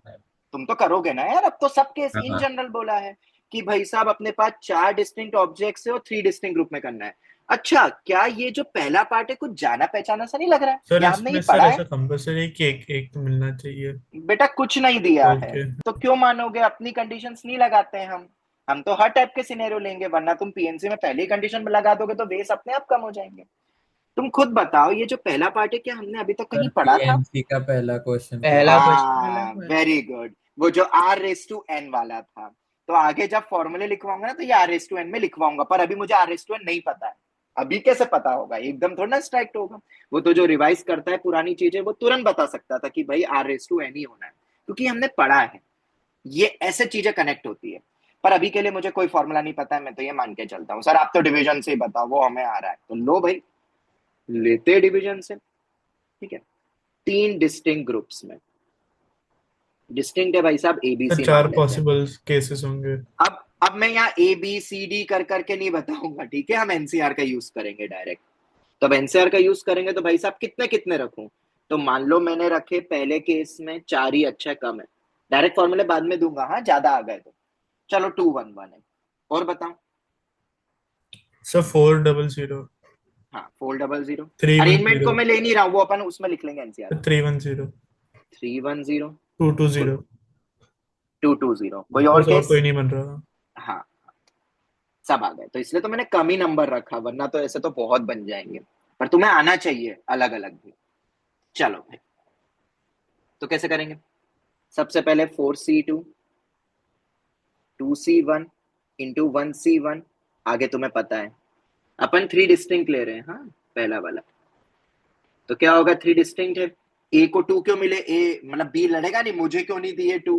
अरे भाई लो, तुम्हारा काम खत्म, हो गए खुश। 3 केस में अपन इनको अलग अलग कर सकते हैं। चलो दूसरे से बताओ। अब दूसरे में करेंगे तो भाई साहब 4c4, बस एक ही को देने हैं, चारों के चारों ही दे दो। तो बस क्या एक वे होगा? नहीं नहीं नहीं, 3 केस इंटू होंगे इसमें 3। भी।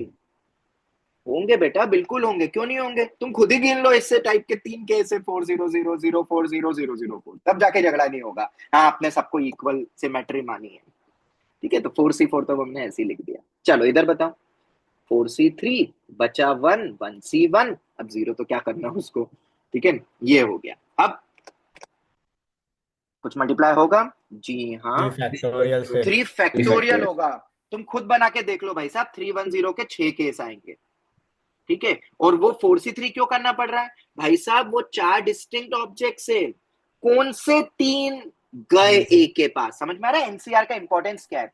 वो 4 डिस्टिंक्ट में से कौन सी 3 चॉकलेट गई भाई साहब? तो एनसीआर लगेगा, क्योंकि जब ऑब्जेक्ट आइडेंटिकल होंगे ना तो ये एनसीआर गायब हो जाएगा। आगे देखेंगे। चलो खैर, 220 में 4C2 2C2 into 3 factorial by 2 factorial, ये आएगा। अब इन सबको सम करोगे तो कितना आएगा? कोई है बच्चा जिसको सही एनसीआर सॉल्विंग आती है? बहुत इजी कैलकुलेशन है, टोटल सम। सर ऊपर करो ना थोड़ा। सर 70। कोई और पहली बार में तभी कोई सही नहीं। देख लेते क्या? 62 ये लो, तुमने अलग अलग कर दिया, अब तो पक्का ही किसी एक का गलत है। और सोचो, जब तक 2 के सेम नहीं आएंगे मैं आगे नहीं बढ़ूंगा। करो कैलकुलेशन, यही होता है। सर 90। कभी कभी मुझे लगता है तो मेडिकल के बच्चों को मैं सर पढ़ा रहा हूँ, पता है? 81 4/3। सर 81। सर 81 आ रहा है। 81, 4 की पावर 3 भी गलत बोला। मतलब यार पहले भी 3 की बताया था, पावर क्या 4 ग्रुप ऑब्जेक्ट के पास जाएंगे कि ऑब्जेक्ट को ग्रुप में देना है, एक एक करके देना है? तो सॉरी 3 3 3 3 3/4, ये भी उल्टा कर दिया। मतलब सोचते क्यों नहीं हो तुम यार? पीएनसी का नाम ही है सोचना, और तुम सोचते ही नहीं हो। तो सोचो बेटा, सोचो। 81 आएगा। वो वैसे ही पता था 3/4, और तुम बोल भी रहे हो अलग अलग है। स्टार्टिंग में भी मैंने बोला था R/n है, कॉमन सेंस लगाते नहीं हो, #RS। चलो खैर, 81 आ रहा है। हाँ अरे आएगा रे सेम। R/n का फॉर्मूला थोड़ी ना अलग हो जाएगा यार। चलो खैर, R/n अपन ने जो भी लिखा था M/n या N/m, जो भी बोल लो। चलो खैर, अब दूसरा आते 3 आइडेंटिकल ग्रुप्स। अच्छा, तो भाई साहब 3 आइडेंटिकल ग्रुप्स में क्या होगा? तो थोड़ा सा देखते हैं भाई साहब, ये भी 211 400 केस तो बना लूं, 220। अब क्या करोगे? 4C2 2C1 वो 3 1C1, फैक्टोरियल नहीं है। ठीक है, ये तो आएगा ही आएगा। पर क्या इसके साथ अपॉन में 2 फैक्टोरियल आना चाहिए? अरे आएगा ना, अभी तो बताया ऊपर, ये 2 की अदला बदली, जी सर। ये आएगा आइडेंटिक। ओ, ये एबीसी भी नहीं लिखता हूं मैं, इसको ए कर दो तो ज्यादा अच्छा लगेगा। चलो 400, अब क्या होगा? अब तो यहाँ पे सिर्फ और सिर्फ 4C4 आएगा। किसी के दिमाग में ये तो नहीं आया 4C4 अपॉन में 2 फैक्टोरियल? मतलब आधा, आधे वेज होंगे भाई साहब। ये 0 है, थोड़ी सी बुद्धि लगा लेना, रटो मत। 4C4 बस एक ही तो वे होगा। मुझे 400 करना है तो एक ही वे होगा, अरेंजमेंट लेना नहीं है, सिर्फ 4C4। तो वो 0 का थोड़ा सा बच के रहना भाई। पता चला 4C4 अपॉन में से 2 सेम है तो 2 फैक्टोरियल को, सर आधे केस आ गए, नंबर ऑफ वेज फ्रैक्शनल आ गए। स्टार मार्क कर दो। हाँ, 310, 4 में से 3 गए, एक ही है, बस हो गया। कुछ और करोगे इसके अंदर? कुछ नहीं, कुछ नहीं। इधर बताओ 220 में 4C2 2C2 अपॉन में 2 फैक्टोरियल तो आएगा ही आएगा। हाँ ये 2 क्योंकि इक्वल हो गया ना ये वाला तो, और इक्वल इक्वल में तो भाई अपन को आइडेंटिकल बोले हैं। 4C2 इंटू 2C2 का अड्डा बदली ले लेते हैं, तो ये आ गया। और अब इनके एडिशन से कितना आएगा?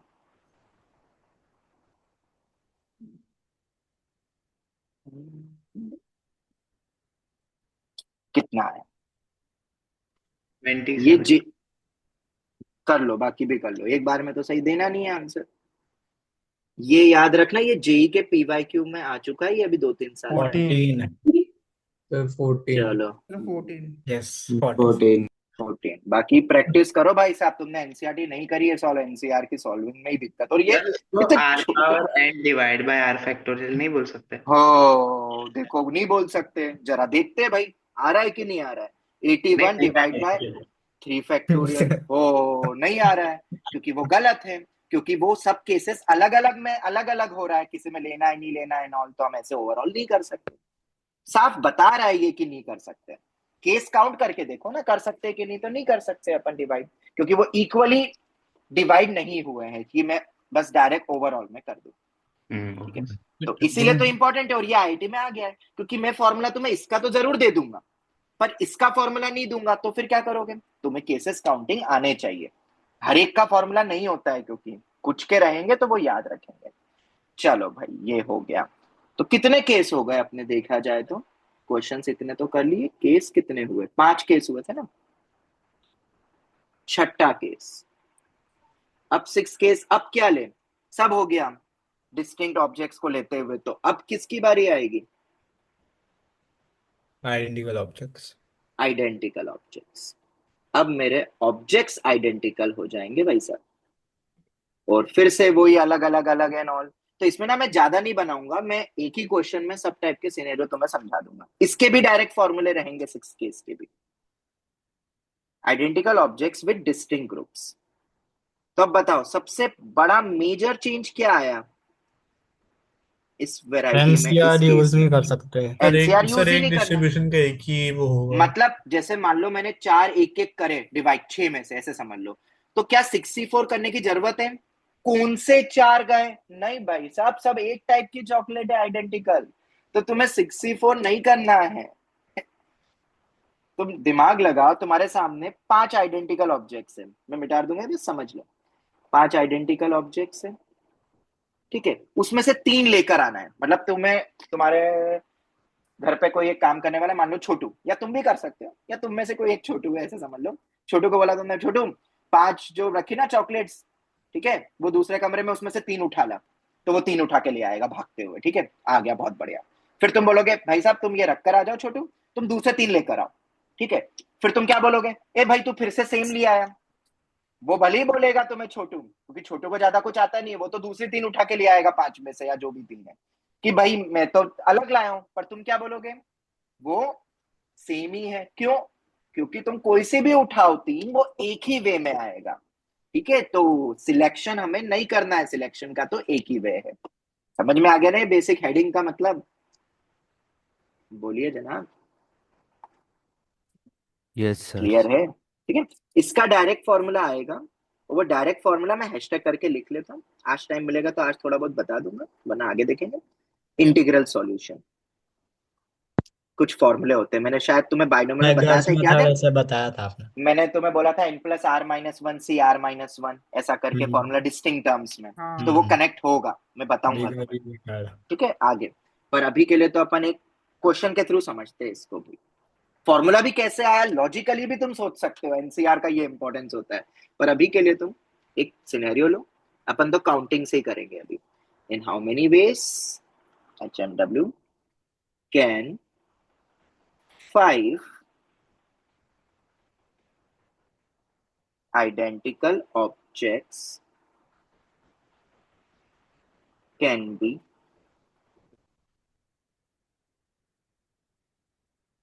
distributed to 3 person, ठीक है, आइडेंटिकल डिफरेंट रखा है अभी, पहला कंडीशन। अब मैं इक्वल अनइक्वल नहीं करूंगा, मैं इन जनरल बोल दूंगा, इक्वल अनइक्वल का कॉम्बो तो सब आ जाएगा। ईच वन शुड गेट, मैंने बहुत कम रखे, इसके फॉर्मूले आएंगे जब वैल्यू बढ़ जाएगी, ठीक है, जो मैंने पहले भी कहा था। Each one should get at least 1 object, मतलब नो ग्रुप रिमेन्स एम्प्टी, ठीक है। दूसरा नो कंस्ट्रेंट, अब नो कंस्ट्रेंट का मतलब क्या बोलना चाह रहा हूं मैं, किसी को कितने भी किसी को मिले कितना भी खाली मिलेगा। रहे, कोई तुम्हें लोचा नहीं करेगा, झगड़ा नहीं करेंगे वो, ठीक है, मतलब किसी को कितने भी दे सकते हैं, वो आपस में फिर झगड़ा करे बात अलग है। ऑब्जेक्ट्स अपने आइडेंटिकल है, याद रखना आप सब। एक जैसे दिखने वाली चॉकलेट, ऐसा भी नहीं है बड़ी चॉकलेट छोटी चॉकलेट सेम टाइप की, कुछ नहीं। ठीक है, तो भाई साहब पहला करते हैं, एटलीस्ट वन तो जाना ही चाहिए, सभी में कम से कम एक तो देना ही है। एक दो तीन पर्सन है, पर्सन तो अलग ही हो गए, यहाँ पे तो अभी मैंने सेम रखा नहीं। ठीक है, चलो तो डिस्ट्रीब्यूट करो, दो दो एक, तीन एक एक। कोई और केस? नहीं। नहीं। क्या यहाँ पे मैं 5C2 इंटू 3C2 करने वाला हूँ? नहीं। नहीं, क्योंकि ऑब्जेक्ट्स तो आइडेंटिकल है। नहीं। तुम कोई से भी पांच में से दो ले लो, कोई फर्क नहीं पड़ेगा, वो एक ही वे है। खाली और अरेंजमेंट देखना है। बस, पर इधर तो झगड़ा होगा ना, सी नहीं झगड़ेगा, ए भाई तुमने ए और बी को दो क्यों दिए, मुझे दो दो, ये आपने चीटिंग करी, आप बायस्ड हो सर, आप बायस्ड हो, आप चीटिंग करते हो सबके साथ, आप निष्पक्ष नहीं करते हो फैसला। तो क्या करोगे भाई साहब? लो भाई, निष्पक्ष रखने के लिए मैं 3 फैक्टोरियल बाय 2 फैक्टोरियल, तीन वेज बनेंगे, तब तो सब दिक्कत नहीं होगी किसी को भी। तीनों पॉसिबिलिटी ले ली मैंने। ठीक है, अरे वो एनसीआर क्यों नहीं लगाया है, होप तुम समझ गए। बहुत बेसिक चीजें होती है, देखो समझ लो तो रटना भी नहीं पड़ेगा फिर, ऐसा है। फॉर्मूले का भी लॉजिक है, मतलब फॉर्मूले भी कहां से है, वो भी एक एक लाइन के। ठीक है, तो कुछ नहीं रटना है तुम्हें पीएनसी में, पर हाँ स्पीड बढ़ाने के लिए फिर वो फॉर्मूले याद हो जाने चाहिए जब तुम प्रैक्टिस करते जाओ। पर theory should be on the tips, तुम्हारे दिमाग में तुरंत होनी चाहिए। तो भाई बताओ 311, फिर से वही 3 फैक्टोरियल बाय 2 फैक्टोरियल, कितने केस होंगे? 3 वेज। तो आंसर कितना आ गया टोटल? 6 वेज। हो गया। बस 6 ही तरीके हैं सर, सिर्फ 6 तरीके? हाँ बेटा, सिर्फ 6 ही तरीके हैं। ठीक है, चलो दूसरा, नो कंस्ट्रेंट। अब बताओ भाई, नो कंस्ट्रेंट में क्या होगा? केसेस बढ़ेंगे? हाँ बढ़ेंगे। 0 0 वाला। हाँ। 0 0 वाले भी आएंगे, तो 2 2 1, 3 1 1, 5 0 0, 4 1 0, 2 3 0। और बताओ हो गए क्या सब? तुम लॉजिक वाइज भी गिन सकते थे, पर मैंने ऐसे ही रैंडम गिने, हो गए शायद ना सब। हो गए। हाँ। तो बस अब तो फटाफट बोल दो, 3 factorial by 2 factorial, 3 factorial by 2 factorial, इधर बताओ। 1। 3। तीन तो ऐसे ही दिख रहे हैं यार, हाँ यहाँ हाँ। होगा। मत रटो मत रटो मत रटो मैथ्स को यार। 5 0 0, एक ही वे है, बी रोएगा नहीं, सी भी रोएगा, दोनों रोएंगे। ये तो आप पूरे ही आप बायस निकले इस बार तो सर, आप बहुत चीटिंग करते हो। नहीं नहीं नहीं करता हूँ यार, मैं लिखूंगा 3 फैक्टोरियल बाय 2 फैक्टोरियल। तुम बायस बना रहे हो मुझे वन बोल के। 3 फैक्टोरियल, थ्री 21। फैक्टोरियल तो अब भाई ये कितना, चलो ये सही बोला फाइनली आदित्य ने, एक बार में बोल दिया सही आज की क्लास में, क्यों आदित्य? अरे सर, एक्यूरेसी अच्छी है सर, क्या बोल रहे हो? ए तुमने पिछले में गलत बोला है एक आध। एक बार आज हो ना। हाँ चलो ठीक है, मैं काउंट करूंगा, आज एक बार हो चुकी कैलकुलेशन। ठीक है। चलो ये हो गया। कोई डाउट? फॉर्मूले आएंगे पर पहले लॉजिकली समझो, फॉर्मूले तो सब बाद में बने हैं भाई साहब।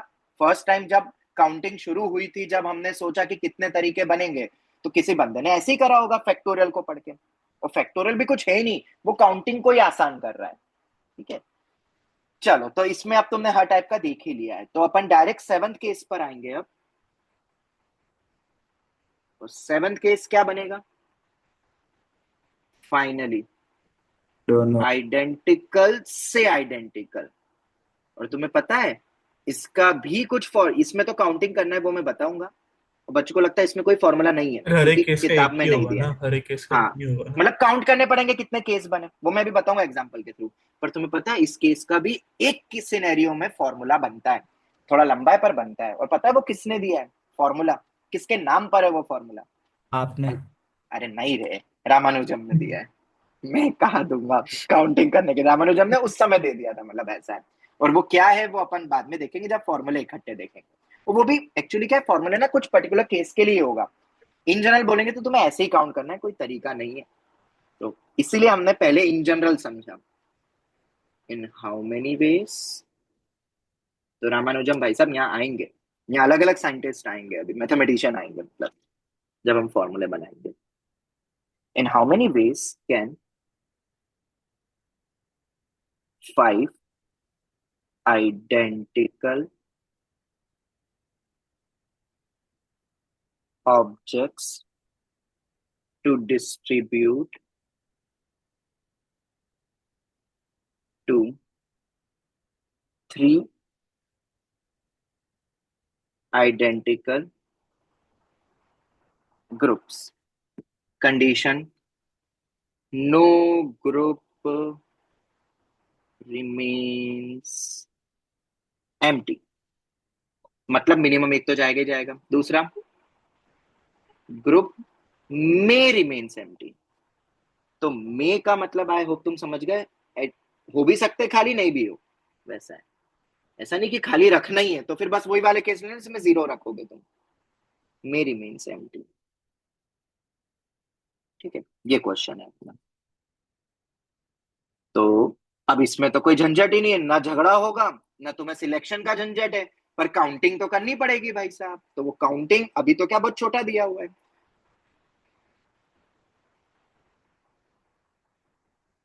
पहले का आंसर जल्दी से दोनों के आंसर बता दो. 2. अब ए ए ए 5 है, नो ग्रुप रिमेन्स एम्प्टी. तो भाई साहब 2 2 1 3 1 1. कोई और केस? प्लस नहीं है. 2 वेज. क्या इनका अदला बदली करना है? नहीं. क्या ये दोनों अलग अलग काउंट होंगे? हाँ भाई साहब, ये दो तो अलग अलग काउंट होंगे यार. अरे किसी भी बच्चे से पूछोगे सर ये तो काउंटिंग वाइज से अलग लग रहा है, भले ही वो सेम प्रकार की चॉकलेट है, पर मैं तुम्हें 2 चॉकलेट इधर रखी, 2 इधर रखी और एक इधर रखी, तो भाई साहब एक इधर 2 इधर 2 इधर ऐसा मैंने दे दिया, तो ये अलग है ना भाई साहब. मतलब ये नहीं, सॉरी ये नहीं, ये नहीं, 3 दे दी ये और और अरे ये तो सेम हो गया. 3 3 1 1 1 वाला 1. अलग लगेगा। हाँ हाँ तो ये अब तो अलग है सही. ना. देखो भाई यहाँ 3 है, यहाँ 1 है, ये तो कोई भी बता दे ये केस अलग है. तो जितने केस उतने मेरे आंसर, ऐसा बोल सकते हैं अपन. जितने केस उतने मेरे answer. Number of cases is equal to my answer. Simple. पर सर बहुत सारे केस बन गए तो उसका तरीका देखेंगे, पर वो भी कोई बहुत इजी नहीं. रामानुजन ने भी जो दिया उसमें भी थोड़ी काउंटिंग होती है, वो एक्चुअली रिकर्सिव कॉन्सेप्ट है, वो देखेंगे बाद में. ग्रुप्स में रिमेन्स एम्प्टी. सर भाई 5. साहब आप बता दो. सर तो मतलब सारी बटनी चाहिए ऐसा जरूरी है इसमें? अरे बेटा जब भी डिस्ट्रीब्यूट करके बोले ना तो वो बाय डिफॉल्ट सभी बांटनी है, घर नहीं ले जाना है. 5. मुझे समझ आ रहा है तुम्हारी थिंकिंग पे, मैं तो घर खुद ही ले जाऊंगा चॉकलेट, बांटूंगा कम, खुद ही घर ले जाऊंगा. तो ऐसे काम मत करो यार. 2 3 0. चलो खैर ये हो गया. तो कितने केस हुए? 5. तो 5 वेज. ये मेरा आंसर है, ये मेरा आंसर है. तो basic theory of division of groupings हमारी समाप्त होती है.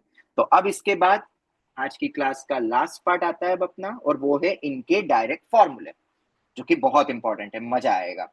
ठीक है. तो ये सब काउंटिंग, अब इसको, ये क्लास बहुत इंपॉर्टेंट थी क्योंकि ये ना भूल जाते हैं. अब तुम देख सकते हो कब डिवाइड करना है कब नहीं करना है, तो इसको रिपीटेडली तुम्हें रिकैप करना पड़ेगा, लेक्चर को देखना पड़ेगा. और एक टाइम ऐसा आएगा कि वो एकदम परफेक्ट याद हो जाएगा, और कभी अटक गए तो एग्जाम्पल लेके समझ लो. ठीक है. क्योंकि तुमसे ऑब्वियसली 3 4 वगैरह के लिए तो ना पूछेंगे, वो तो 6 8 10 15 देंगे, या तो मैं एनसीआर के यूसेज करना पड़ेगा, या अभी अभी हम और देखते हैं डायरेक्ट फॉर्मूला. तो करें स्टार्ट आज की क्लास का part 2, that is direct formulas. जितना हो पाता है देखते हैं, फिर कंटिन्यू करेंगे कल की क्लास में. करें स्टार्ट. Yes sir. ठीक है. तो पहला आएगा नंबर ऑफ वेज, जो तुमने पढ़ा है वहीं से स्टार्ट करते हैं. सबसे पहला नंबर ऑफ वेज इन विच, मतलब तुम्हें नॉर्मली सोचना है, ये वाला तो हो गया अपन ने काउंटिंग करके. ठीक है. Number of ways in which and distinct objects can B distributed to R distinct groups. ठीक है. बस इतना क्वेश्चन है. किसी को कितने भी मिल सकते हैं, मतलब कुछ ऐसा तो दिया नहीं कि मिनिमम एक देना ही है नॉन. तो एन डिस्टिंक्ट ऑब्जेक्ट, इसको समझने के लिए तुम ऐसे समझ सकते हो, मेरे पास 5 डिस्टिंक्ट चॉकलेट्स हैं. और 3 पर्सन है, क्योंकि पर्सन डिस्टिंक्ट ही हो गए, किसी को कितने भी मिल सकते हैं। तो मैं क्या करूंगा, चॉकलेट मेरे हाथ में और पर्सन तुम में से कोई है, तो पहले चॉकलेट, 3 ऑप्शन, 3 ऑप्शन, आंसर क्या हो गया, R⁻n। पहले पार्ट में कोई दिक्कत,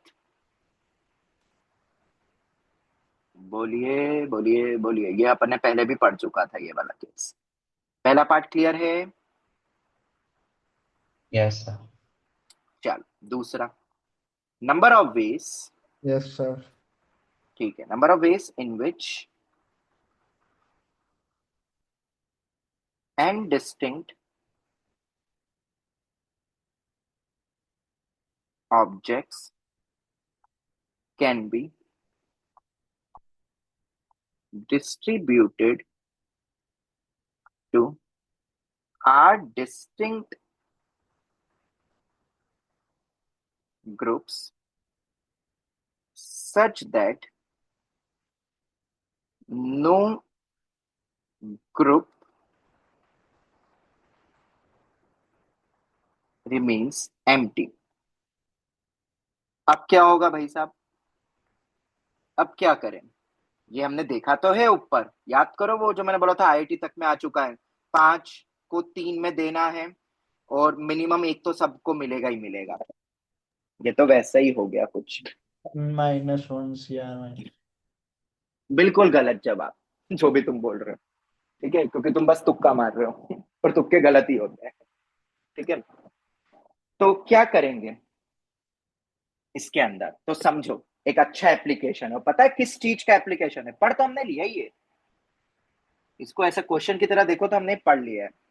नो ग्रुप रिमेन्स एम्प्टी, मतलब मिनिमम 1 तो सब में जाना ही है। मुझे एक बात बताओ, मिनिमम 1 तो सब में जाना है, तो केसेस बन रहे थे अपने, मुझे बताओ अगर मैं तुम्हें बोल दूं वही 2 सिनेरियो समझने के लिए, फॉर्मूला तो उसके बाद दे दूंगा, यहाँ पे पहले मैं लिख भी दूं, 3:5 अपना आंसर कितना होता है, 3:5? 243। हाँ चलो ये तो पता है हाँ जी, अपना सेम टाइप का सिनेरियो ले रहे हैं अपन, ठीक है, समझने के लिए फिर फॉर्मूला में दे ही दूंगा। मुझे एक बात बताओ, 3 पर्सन है ना, मिनिमम 1 तो जाना ही चाहिए। अगर मैं तुमसे ये बोलता कि खाली रखना है भाई साहब, सी को खाली रखना है, तो ज्यादा आसान होगा कि मिनिमम 1 देना है वो ज्यादा आसान होगा? खाली रखना ज्यादा आसान है ना एम्प्टी, क्योंकि मिनिमम 1 देना है तो कितने देंगे, 1 देंगे, 2 देंगे, 3 देंगे, खाली रखना है तो 0 देंगे। तो कौन सा आसान है, खाली रख के सॉल्व करना आसान होता है कि मिनिमम एक एक एक एक दे दे के केसेस बना बना के करना है? बताओ बोलो, खाली रख दो तो कितना आसान है, बताओ मैं किस लॉजिक की तरफ जा रहा हूँ? प्रोबेबिलिटी। प्रोबेबिलिटी नहीं, मैं किस कॉन्सेप्ट की तरफ जा रहा हूँ? पायरूल। हाँ पाई रूल। तो मैं क्या लगा था, पाई रूल सिर्फ उतना ही है जो मैंने पिछली क्लास में पढ़ा था? नहीं, पाई रूल कहीं भी लग जाएगा, और पाई रूल एक जस्ट एक शॉर्टकट वे है, उल्टा रास्ता, रिवर्स। भाई साहब पतली गली से निकल जाओ, आंसर निकाल लो, पहुंचना वही है, टाइम कम है अपने पास और जल्दी पहुंचना है अपने को, तो क्या करें, पाई रूल। अब कैसे लगेगा, क्या लगेगा, इस एग्जाम्पल के थ्रू फील करते हैं तो तुम्हें समझ में आ जाएगा, क्योंकि तुम्हें टोटल निकालना आता है, बेपरवाह किसी को कितने भी मिले, उसकी मदद से अपन ये वाले को कर सकते हैं। ऑब्जेक्ट्स डिस्टिंक्ट है, हाँ याद रखना, वहां पे भी डिस्टिंक्ट था तभी अपना R⁻n लगता है, आइडेंटिकल ऑब्जेक्ट्स में R⁻n नहीं लगता है, ठीक है। चलो तो अब क्या करें भाई, क्या करें क्या करें, तो शुरू करते हैं। मैं एक सिनेरियो बनाता हूं, A∩B∩C, ऐसे नहीं लिखता हूं, इसको ऐसे लिख लेता हूं, XA XB XC, ठीक है। क्या है भाई ये XA, बताओ क्या होगा XA, ये तुमसे पूछा है, बस यही मेरा आंसर है, पर तो XA क्या होगा बताओ, बोलो तो बताएगा। पर्सन ए को एटलीस्ट 1 ऑब्जेक्ट देना है, यही तो बोला है, पर इतना नहीं, एक्स भी क्या होगा और एक्स सी क्या होगा, ये हो जाएगा। तो ये अपने को पूछा है, ठीक है। हर क्वेश्चन को अपन इस तरीके से लिख सकते हैं, अब तुम्हें फिर सोचना है कि इसको कैसे करें, तो ऐसे तो बहुत केस बन रहे हैं, क्या उल्टा आसान है निकालना, तो उल्टे में अपन किसकी मदद लेते हैं, किसकी मदद लेंगे? De Morgan. D Morgan's Morgan. Law. तो लो भाई, डी मॉर्गन्स लॉ की मदद ले ली, कॉम्प्लीमेंट का होल कॉम्प्लीमेंट। अब होल कॉम्प्लीमेंट जब भी आता है तो अपन यू माइनस कर देते हैं। तो एक्स से सॉल्व करना टफ था, बट एक्स से बार बहुत आसान है, खाली रख दो उसको। और तुम्हें पता ही है कि भाई साहब यूनियन वेन डायग्राम पाई रूल का सबसे खास बात ये होती है कि उसको जब हम सॉल्व करते हैं तो दूसरे का टेंशन नहीं लेते हैं अपन, बस उस चीज का टेंशन लेते हैं जिसके बारे में कंडीशन लगी। अब इसको एक्सपांड करो, बताओ एन ऑफ यू कितना होगा, बताओ। बेपरवाह। 5 में एग्जाम्पल ये वाला लिया है हाँ मैंने, सॉल्विंग के लिए भी, समझने के लिए। हाँ जी बताइए जरा। 5 डिस्टिंग चॉकलेट 3% किसी को कितने भी मिले, बेपरवाह। 243। Very good. तो अपन 3:5 लिख देते हैं, ठीक है। सॉल्व नहीं करेंगे क्योंकि मुझे फॉर्मूला बनाना है एन और आर के लिए, राइट। इसलिए तुम खुद ही बना दोगे फॉर्मूला, और ये फॉर्मूला किताबों में दिए रहते हैं और हमें लगता है बाप रे इसको रटना है। अरे क्या रटना है, पाई रूल है वो। एक अभी अपन को डी-अरेंजमेंट करना है रेगुलर क्लास में, जो अपन कल करेंगे, वो पाई रूल का ही तो एप्लीकेशन है वो भी। चलो एन ऑफ एक्स से बार एक्सपांड करें। अब मैं एक एक करके लिखवा नहीं रहा हूं कि लिखवाऊं, समझ जाओगे। एक आध बता देता हूं मैं। एन ऑफ एक्स से बार बताओ कितना आएगा। ए बी सी पर्सन में इसको खोखला रख दिया, ठीक है। तो भाई बी और सी के बारे में क्या है, बिंदास दो। सब बी सी में कोई खाली रह सकता है? अरे रह सकता है, हमारा कंडीशन था बस ए को कुछ नहीं देना है भाई साहब। बी सी को तुम जो करो वो करो। तो क्या करूंगा मैं बेटा, तो पहला 2 पावर चॉकलेट 2 5 ऑप्शन। करेंगे, तो 2 पावर। हाँ तो ये हो जाएगा पहला 2 मिलके बन गया 2:5। तो भाई साहब पहला आ गया 2:5। तो मुझे बताओ क्या यहाँ पे सिमेट्री है? हाँ क्या N of X B bar की भी वैल्यू मैं डायरेक्ट बोल दूं? बेटा बोल सकता हूं। बी को 0 कर दो ना बेटा, तो इन दोनों में कितने भी दो। तो ऐसे कितने केस बनेंगे, एन ऑफ एक्स सी बार भी उतना ही रहेगा। तो क्या यहाँ पे मैं कुछ लॉजिकली कुछ डायरेक्ट लिख दूं, जो अपन रेगुलर क्लास में देख चुका है? क्या मैं इसको 3C1, इसके बाद तुम्हें वो डी-अरेंजमेंट वाला सिक्योरिटी और आसान लग जाएगा क्योंकि ये वैसे ही कर रहे हैं अपन। क्या इसको 3C1 इंटू 2:5 लिख लूं, सिंगल वाले जितने भी होंगे? बताओ कि लिखवाऊं एन ऑफ एक्स सी बार, आता है ना 3 का एक्सपांशन, 3 बनेंगे ना, 3 बार आएगा 2:5, मतलब वही 3 में से एक लेने वाले 3 केस। क्या इसमें कोई दिक्कत? ये सिंगल वाले हो गए अपने से, बोलो जल्दी। अरे क्लियर है? Yes sir. माइनस अब क्या आता है बताओ, इंटरसेक्शन वाले। हाँ भाई साहब इंटरसेक्शन वाले बताओ भाई साहब। इसको थोड़ा मैं नीचे आराम से कर लूँ ना, ये तो आ गया। अब अपन देखेंगे ये वाला x A bar intersection x B bar.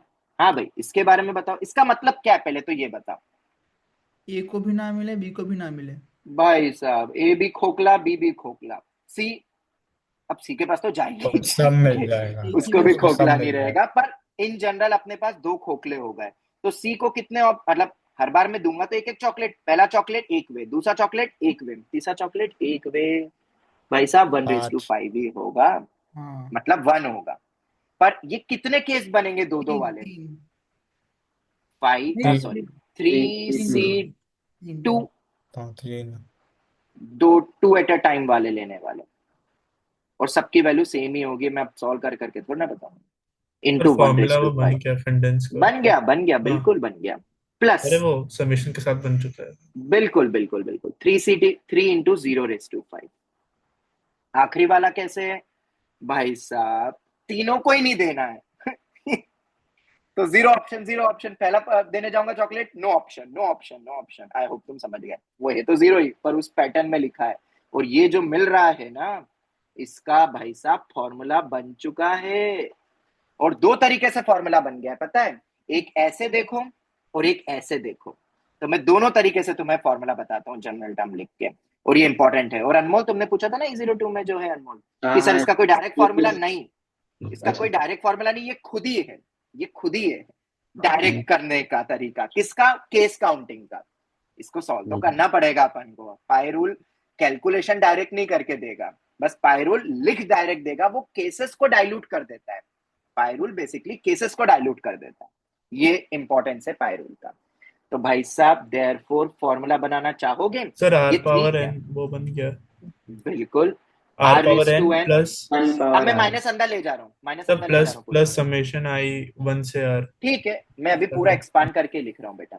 rc1 r minus 1 raise to n plus rc2 r minus 2 raise to, ओ ये 5 क्यों लिख दिया रे, n n।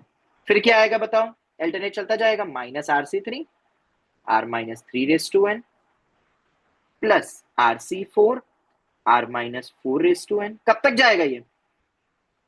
जब तक जीरो नहीं हो जाए। अप टू इंफिनिटी भी लिख सकते हो, क्योंकि जब एनसीआर में आर बड़ा हो जाता है एन से तो हम उसको जीरो अज्यूम कर लेते हैं, तो मैंने डॉट डॉट डॉट लगा दिया है।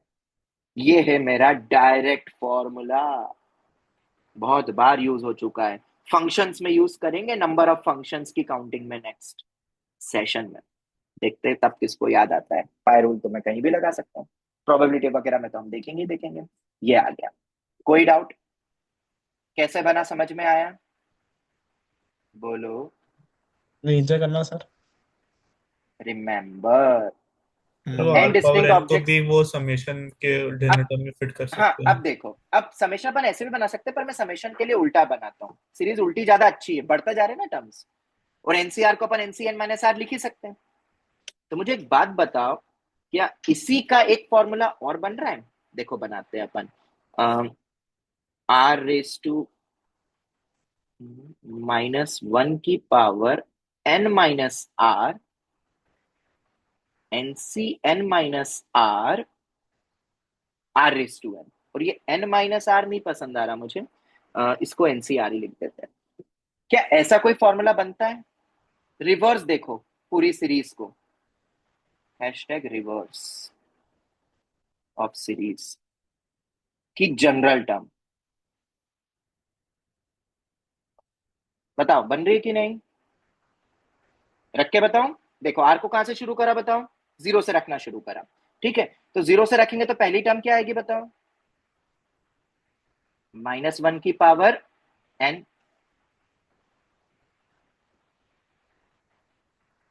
सही लिखा है ये sir minus 1 raise to n minus R होना चाहिए कि माइनस 1 रेस टू आर हो रहा है ये? आर हो रहा है। क्या जनरल टर्म ये बन रही है?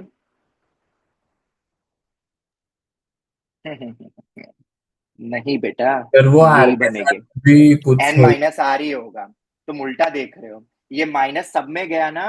अरे इसको एक्सपांड करके बता देता हूँ, लो इसको ऐसा लिख लो, 3 raise to 5 minus 3c1 2 raise to 5 plus 3c2 1 raise to 5 minus 3c3 0 raise to 5। अब देख लो, हाँ अब समझ आ रहा है? जीरो रख के अपन को नेगेटिव साइन मिल रही है, भले ही वो जीरो है, बट पैटर्न देखो। सर और ये जीरो आपने से क्या लिखा है, reverse of? Reverse of series की जनरल टर्म, ये जो सीरीज बन रही है ना अपनी, इसकी या इसकी जो बनेगी, पर ये कहां तक जाएगा, ये कहां तक लिमिट जाएगा लिमिट ऑलरेडी आ रहा है तो फिर ऐसा। क्या? सर अरे तो बेटा ये लिमिट आ भी रहा है आ ना। रहा है ना, वो रिकर्शन टर्म भी आ रही है। ओ, ऐसा बोल रहे हो सर क्या तुम? हाँ, तो हाँ आई हाँ ऐसे हाँ, आर को रुको। आर की जगह आई लिख सकते हैं। हाँ हाँ हाँ, हाँ तो बदलना पड़ेगा ना, इसको आई ले लगाना पड़ेगा। लो सर।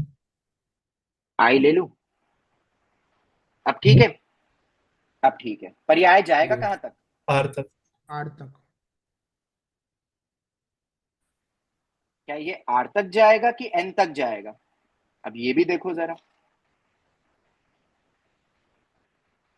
और ये अपना आर भी गलत हो जाएगा, फिर ये भी आर गलत हो वो जाएगा, भी आई ये करना पड़ेगा। तो वो भी आई करना पड़ेगा। जनरल टर्म बनाने में थोड़ा दिमाग लगता है, इसलिए हमने तो ये सर फॉर्मूला याद कर लिया है। सर अब माइनस वन देखो, पावर एन माइनस आई भी होगा। और ये भी क्या होगा अपना फिर, क्या एन माइनस आर आई होगा? बिल्कुल। और आई कहां से कहां तक जाएगा? अब देखो जरा, आर रेस टू एन रख रहे हो तो ये आर तक भी नहीं जा रहा है, कहां तक गया ये टर्म? अब ये आखिरी कहां खत्म होगा, ये आर पे खत्म होगा। और अगर आर पे खत्म होगा तो सर आपने ये एन सही लिखा है क्या? नहीं, ये भी आर होगा, और अब ये आर तक जाएगा। अब बताओ क्या सही लिखा है? आराम से सोचो, कोई जल्दी नहीं। ऐसा कुछ बन रही है भाई जनरल टर्म, तो बेटा जनरल टर्म में दिमाग लगता है। ठीक है, तो इसीलिए हम इसमें याद नहीं करते हैं। पर पता है तुम्हें, नेक्स्ट ईयर ना इसका रोल आएगा, इस फॉर्मूले का, number of onto function करके कुछ पढ़ते हैं, उसका फॉर्मूला किताबों में कुछ ऐसा बना के दिया हुआ है। तो बच्चों को लगता है ये नई चीज है, वो नई चीज नहीं है, वो पाई रूल ही है। ये लगा के भी आंसर आएगा, बस उसको रिवर्स लिखते हैं तो कुछ ऐसा बन रहा है। एग्जाम्पल लेके बताऊं क्या, वैल्यू रख के कि समझ में आ गया ये कैसे लिखा? लिखो क्या इसमें अपन, आर देखो कितना है बताओ 3, एन कितना है बताओ 5, रख के देखो बेटा इसमें, रखो -1 की power 5, 3c0 0 raised to n। ये देख लो भाई लास्ट टर्म, एनसीआर को एनसीएन माइनस आर लिख सकते, इसलिए मैंने वो उल्टा करके नहीं दिया। आगे बताओ, आगे बताओ, प्लस -1 की पावर एन, एन कितना है अपना 5 है ना, 5 - 1 4, 3c1 1 raised to 5, ऐसा चलता चला जाएगा। अब ये एन मैंने यहाँ पे लिखा नहीं, 5 लिखना, तुम देख सकते हो वही सीरीज बन रही है। तो ऐसी बनती जनरल टर्म। पर क्या इसकी जनरल टर्म याद करने की जरूरत है? नहीं। तुम्हें तो पायरूल और पायरूल भी याद करने की जरूरत है क्या? ये फॉर्मूला भी याद करने की जरूरत है? बिल्कुल नहीं। तुम्हें तो बेसिकली ये यूज करना है कि कैसे लिखते हैं। फिर भी रटना हो तो ये रट सकते हो, बस कुछ चीजों का ख्याल रखना। आर क्या है मेरे, distinct group. Sir N N क्या है, माइनस आई की जगह आर माइनस आई नहीं होगा क्या? हाँ N सर की वो पावर में। एक मिनट देख लेते हैं। एन हो जाएगा अपना डिस्टिंक्ट ऑब्जेक्ट्स, और तीसरा क्या हो जाएगा अपना, no group remains empty, remains empty. ठीक है, क्या हुआ भाई, जनरल टर्म में सर कुछ वो और चेंज करना -1 की है? पावर आर माइनस आई नहीं होगा? ये वाला बोल रहे हो, हाँ। आर माइनस आई, सही है। अब क्या आर माइनस आई आना चाहिए? बिल्कुल, क्योंकि अपना उतने तक ही चलेगा ना वो सीरीज, एन तक थोड़ी ना जा रहा है। बिल्कुल आर माइनस आई आएगा। ये हो गया। ठीक है, तो ये वैसे भी याद नहीं रखना है, ये फालतू की चीज है। ठीक है, वो तो बस मैंने ऐसे तुम्हें बता दिया कि ऐसी जनरल टर्म दी रहती है किताबों में, तो डर मत जाना। ठीक है, और जनरली वो रिवर्स में ही बनाते हैं जनरल टर्म, डायरेक्ट भी बना सकते हैं पर वो रिवर्स में बनाते हैं। ठीक है, अब एक बेहतरीन क्वेश्चन, आज का क्वेश्चन ऑफ द डे बना देता हूं मैं तुम्हारा, जो अभी हमने देखा ये फॉर्मूला। ठीक है, इक्विटी नहीं सिक्योरिटी जैसा कुछ है नहीं, क्योंकि मैंने थ्योरी पढ़ा दी है। ठीक है, और पहले देता तो जनरली बनता नहीं, मतलब दोनों चीज है। मैं तुम्हें एक क्वेश्चन देता हूँ।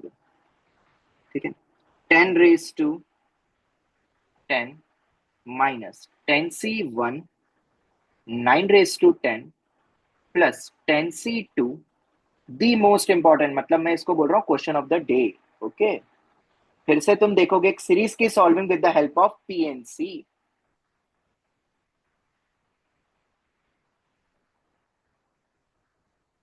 10c2 8 raised to 10 माइनस, तुम्हें सिक्योरिटी चाहिए, एक सिक्योरिटी में दे दूंगा तुम्हें, ठीक है, इसके ऊपर, पर अभी तो ये वाला बता दो मुझे answer, up to dot dot dot, जब तक जीरो नहीं होता। ठीक है, हाँ जी, इस सीरीज की वैल्यू कितनी होगी?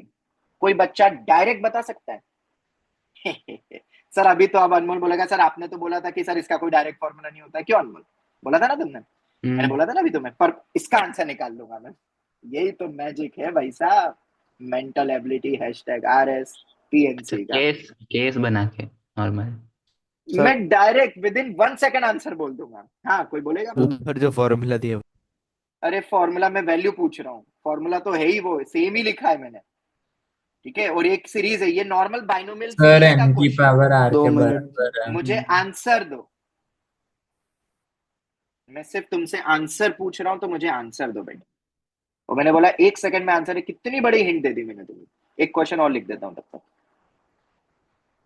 दिमाग लगाना पड़ेगा बेटा। आज की पूरी क्लास इन 2 सवाल पे टिकी है, तुम ये समझ लो, पूरी क्लास यूज हो जाएगी आज की, और 1 सेकंड में आंसर है।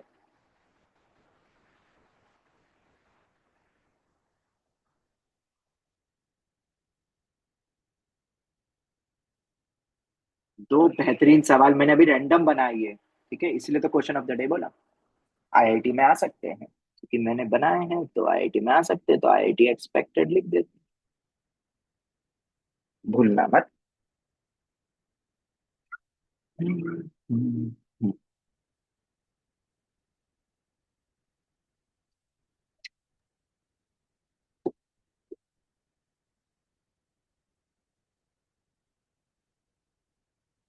हाँ जी,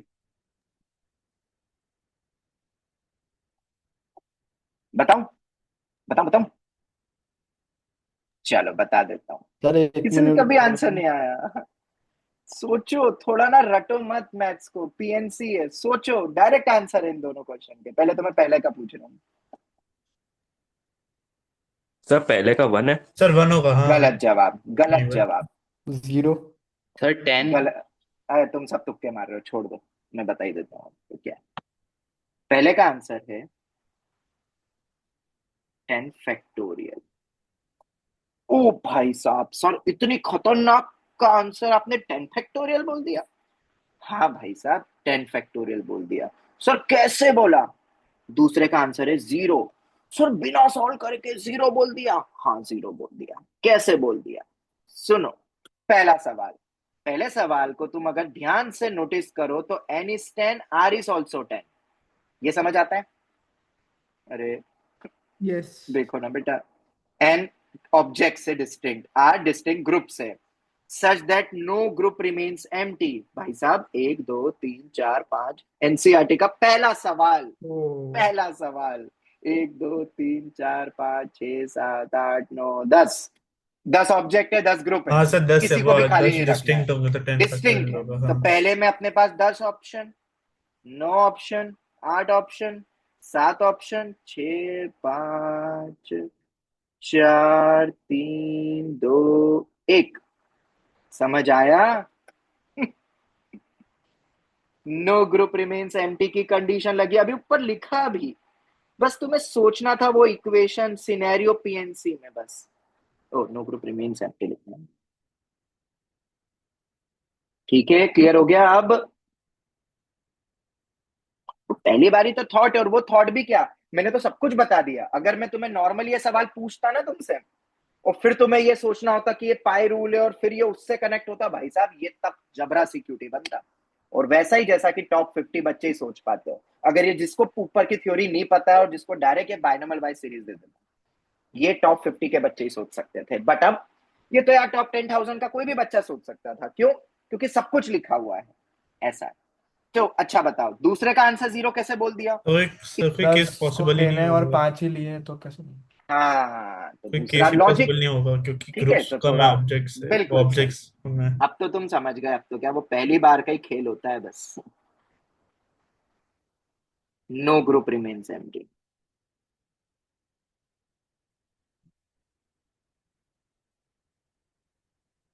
ठीक है, पॉसिबल ही नहीं है भाई साहब, 10 group, 5 objects, no group remains empty, possible ही नहीं है भाई साहब। पर किसी ने तो फॉर्मूला परवारे लगा दिया, क्योंकि फॉर्मूले को थोड़ा ना पता। फॉर्मूले को तो क्या है, तुम तो लिख लो भाई साहब, पर हमें पता है लॉजिकली कि ये फॉर्मूले का आंसर 0 ही आना चाहिए। कुछ और वैल्यू आ गई ना, तो भाई साहब यहाँ से केस बनने लग जाएंगे फिर, जो हो नहीं सकता है। तो बिना सॉल्व करे वी कैन से लॉजिकली कि ये सीरीज 0 ही होगी, ना 1 ना 2 ना 3, नेगेटिव भी नहीं हो सकती। ठीक है, क्लियर हो गया, समझ आया? तो जब कभी भी भाई साहब आर ग्रेटर देन एन होगा तो आंसर कितना होगा? 0। जब भी आर इक्वल टू एन हो गया तो भाई साहब आंसर कितना होगा? N factorial. और जब आर लेस देन एन हो गया तब तुम्हें सॉल्व करना पड़ेगा, और तब के लिए कोई फॉर्मूला नहीं है। ठीक है अनमोल, उसके लिए तो आपको सॉल्व करना ही पड़ेगा। समझ आ गया सभी को? था बढ़िया? क्या लगता है, अच्छा था? हाँ सर। ठीक है, हाँ। पाई रूल का perfect application in series solving. ठीक है, इन सीरीज सॉल्विंग। बोलो, आईआईटी में सर अभी तक आया है? नहीं आया है, और अब आएगा तो जनरली बच्चे कर ले, अगर जिसको भी पता है वो तो कर ही लेगा, उसके लिए तो बहुत इजी है। तो भाई साहब हमने एक अच्छा क्वेश्चन बना लिया, ये था अपना पॉइंट नंबर 2 का फॉर्मूला। अब फटाफट बाकी के फॉर्मूले बस लिखवा देता हूँ, जिसको समझेंगे कल समझ लेंगे, या देख लेंगे आगे जब भी टाइम मिलता है। ठीक है, थर्ड, नंबर ऑफ वेज, या टाइम हो गया, ऐसा करें, सुनो, ये क्लास का 20-25 मिनट का पार्ट बाकी है, तो उसको कल इवनिंग में खत्म कर दें ऑनलाइन में, क्या बोलते हो? हाँ ठीक है, कल आधे घंटे। ठीक है, आधे घंटे में हो जाएगा, मैं नहीं बढ़ाता हूँ, मैंने बोला ना क्लासेस अब लंबी नहीं लेंगे, अपन छोटी छोटी लेंगे, मतलब फिर भी खैर हो गया, 1.5 घंटा हो गया करीब करीब, बट ठीक है। और ये क्या बोलते हैं, जो रेगुलर क्लास होगा उसमें तो अपन डी-अरेंजमेंट देखेंगे ही, पाई रूल पढ़ ही रहे तो अपन डी-अरेंजमेंट तो देखेंगे ही देखेंगे एप्लीकेशन, ठीक है। तो इसको अपन टू बी कंटिन्यूड रखते हैं, क्योंकि अपन हर फॉर्मूले का प्रूफ समझेंगे, फॉर्मूला रटना नहीं है, प्रूफ समझेंगे, तो कल कंटिन्यू करेंगे ना इसको, कल की हाफ एन आवर क्लास में हम इस पार्ट को कंटिन्यू करेंगे, तो ठीक है। 4-5 छोड़ दे सर। हाँ, 4-5 पन्ने छोड़ दो सेफ्टी के लिए, पन्ने बच जाए तो क्वेश्चंस कर लेना, जब मॉड्यूल के करोगे उसमें ऐड ऑन कर लेना एग्जांपल वाइज, ठीक है। तो 5 okay sir. Pages you can leave it, अगर तुम साथ में नोट्स बना रहे हो तो 5 पेजेस लीव कर लेना। सर हम ये इसको पहला कंटिन्यू, वाला सवाल एक बार वापस समझाओगे? कौन सा बेटा? ये ये पहला जो क्वेश्चन, पर हाँ ये समझ में आ गया ऊपर ये फॉर्मूला कैसे डिराइव हुआ है, हाँ क्लियर यस। हुआ, ठीक है। अब इस फॉर्मूले को देखो, अच्छा इससे एक चीज और समझ में आ गई, ये फॉर्मूले में आर बड़ा हो छोटा हो बराबर हो एन से, सब में वैलिड है ना ये फॉर्मूला? तो बिल्कुल वैलिड है, याद रखना। किताब वाले पता है क्या बोलते हैं, ये फॉर्मूला ओनली वैलिड है when N is greater than R. क्यों भाई, बाकी के लिए वैलिड नहीं है? भाई साहब वैलिड है, आंसर भी देता है, पर हम लगाते नहीं है ये फॉर्मूला, याद रखना। आर बड़ा छोटा एन से सब में वैलिड है ये फॉर्मूला, पहली बात तो ये। दूसरी चीज, अब जो तुम पूछ रहे हो कि सर एक बार वापस समझा दो, तो देखो भाई, इसको देखो, इसको देखो, और आर और एन का फैसला करके बताओ क्या है। हाँ सर, वो R10 और N भी 10 है। एन हाँ 10 है, वेरी गुड। अब ये फॉर्मूला किसके लिए बनाया था अपन ने? No group remains empty, N distinct objects को आर डिस्टिंक्ट ग्रुप्स में डालना है, यस और नो? यस। तो लो भाई, ये मेरे आर ग्रुप से डिफरेंट, सब डिफरेंट है, A B C D E F G H I, मान लो पूरा, और मेरे एन अपने ऑब्जेक्ट्स है। तो पहले को भाई साहब 10 फैक्टोरियल तो होगा, 10 जगह है और 10 बंदों को बिठाना है, सब पोजीशन अलग अलग है, तो पहले में 10 तो दूसरे में फिर 9, रिपीटेशन नॉट अलाउड, वैसे ही टाइप का हो गया ये। तो पहले को भेजूंगा तो 10 तरीके होंगे ना, पर दूसरा ऑब्जेक्ट देने जाऊंगा तब नो, क्योंकि जिसको एक मिल गया उसको वापस दे दूंगा तो क्या होगा, कोई ग्रुप खाली रह जाएगा। ऐसे समझो, पहले ग्रुप में अगर तुमने रखे 10 ऑप्शन है, कोई सा भी दे दूं, पर दूसरे को देने जाऊंगा तो तुम्हारे पास 9 ऑप्शन ही बचेंगे। अब वैसा टाइप का सिनेरियो हो गया, क्योंकि जितने हैं उतने ही ग्रुप है, बस उनका अदला बदली कर सकता हूं, सब में एग्जैक्टली एक जाएगा, वैसा हो गया। तो दूसरा समझ में आ गया? फिर पॉसिबल ही नहीं है, खाली नहीं रख सकता ना, क्योंकि फॉर्मूले की कंडीशन ही ये थी पाई रूल की, नो ग्रुप रिमेन्स एम्प्टी। और यहां तुम कुछ भी कर लो खाली रहेंगे बेटा, मैं टुकड़े थोड़ा करूंगा सर, वो n = 5 ऑब्जेक्ट है, मैं क्या करूंगा आधी आधी चॉकलेट कर देता हूँ, और फिर देखो मैंने 10 में कर दिया, ऐसे चीटिंग नहीं करना है, ठीक है। चलो तो इसको अपन कंटिन्यू करेंगे, और ऊपर जो हमने पढ़ा उसके फॉर्मूले बनेंगे और मजा आएगा, बढ़िया बढ़िया। जस्ट प्रीव्यू दे दूं तो मैं क्या क्या पढ़ाने वाला हूं, तो मैं एक स्टर्लिंग नंबर पढ़ाऊंगा कल ऑनलाइन क्लास में इवनिंग में, ठीक है। स्टर्लिंग नंबर पढ़ाऊंगा, दूसरा रामानुजम आइडेंटिटी तो नहीं बोलेंगे, रामानुजम रूल बोलेंगे, जो भी बोलेंगे कुछ ऐसा बनाएंगे, ठीक है। हैशटैग इंटीग्रल सॉल्यूशन, और इसी का प्रूफ एक और तरीके से भी होता है, जिसको हम बोलते हैं, यहाँ पे भी वर्ड आता है मल्टीनोमियल कॉन्सेप्ट, ठीक है। बेहद इंपॉर्टेंट चीजें है, ये सबसे टफ चीज है इस चैप्टर की थ्योरी वाइज में बोलो तो, जिसको हमने आज आराम से, आज तो सिर्फ समझा है, कल अपन इन सब के प्रूफ फॉर्मूले तुम बोलोगे मैं सब दे दूंगा, या सिर्फ फॉर्मूले याद करने, फॉर्मूले भी याद कर सकते हो, ठीक है। ये सब अपन नेक्स्ट क्लास में देख लेंगे, ठीक है। तो हम यहीं तक ही आज की क्लास को वाइंड अप करते हैं, नोट्स अच्छे से बना लेना, धन्यवाद, थैंक यू। सर वो आप लूकस मेथड वगैरह बोल रहे थे उसका? वो भी बचा है, कर लेंगे वो तो एक्स्ट्रा चीजें हैं, किसी भी दिन एडवांस क्लास में कर लेंगे, ओके ठीक है। चल thank you, Radhe Radhe. Radhe Radhe. Radhe sir.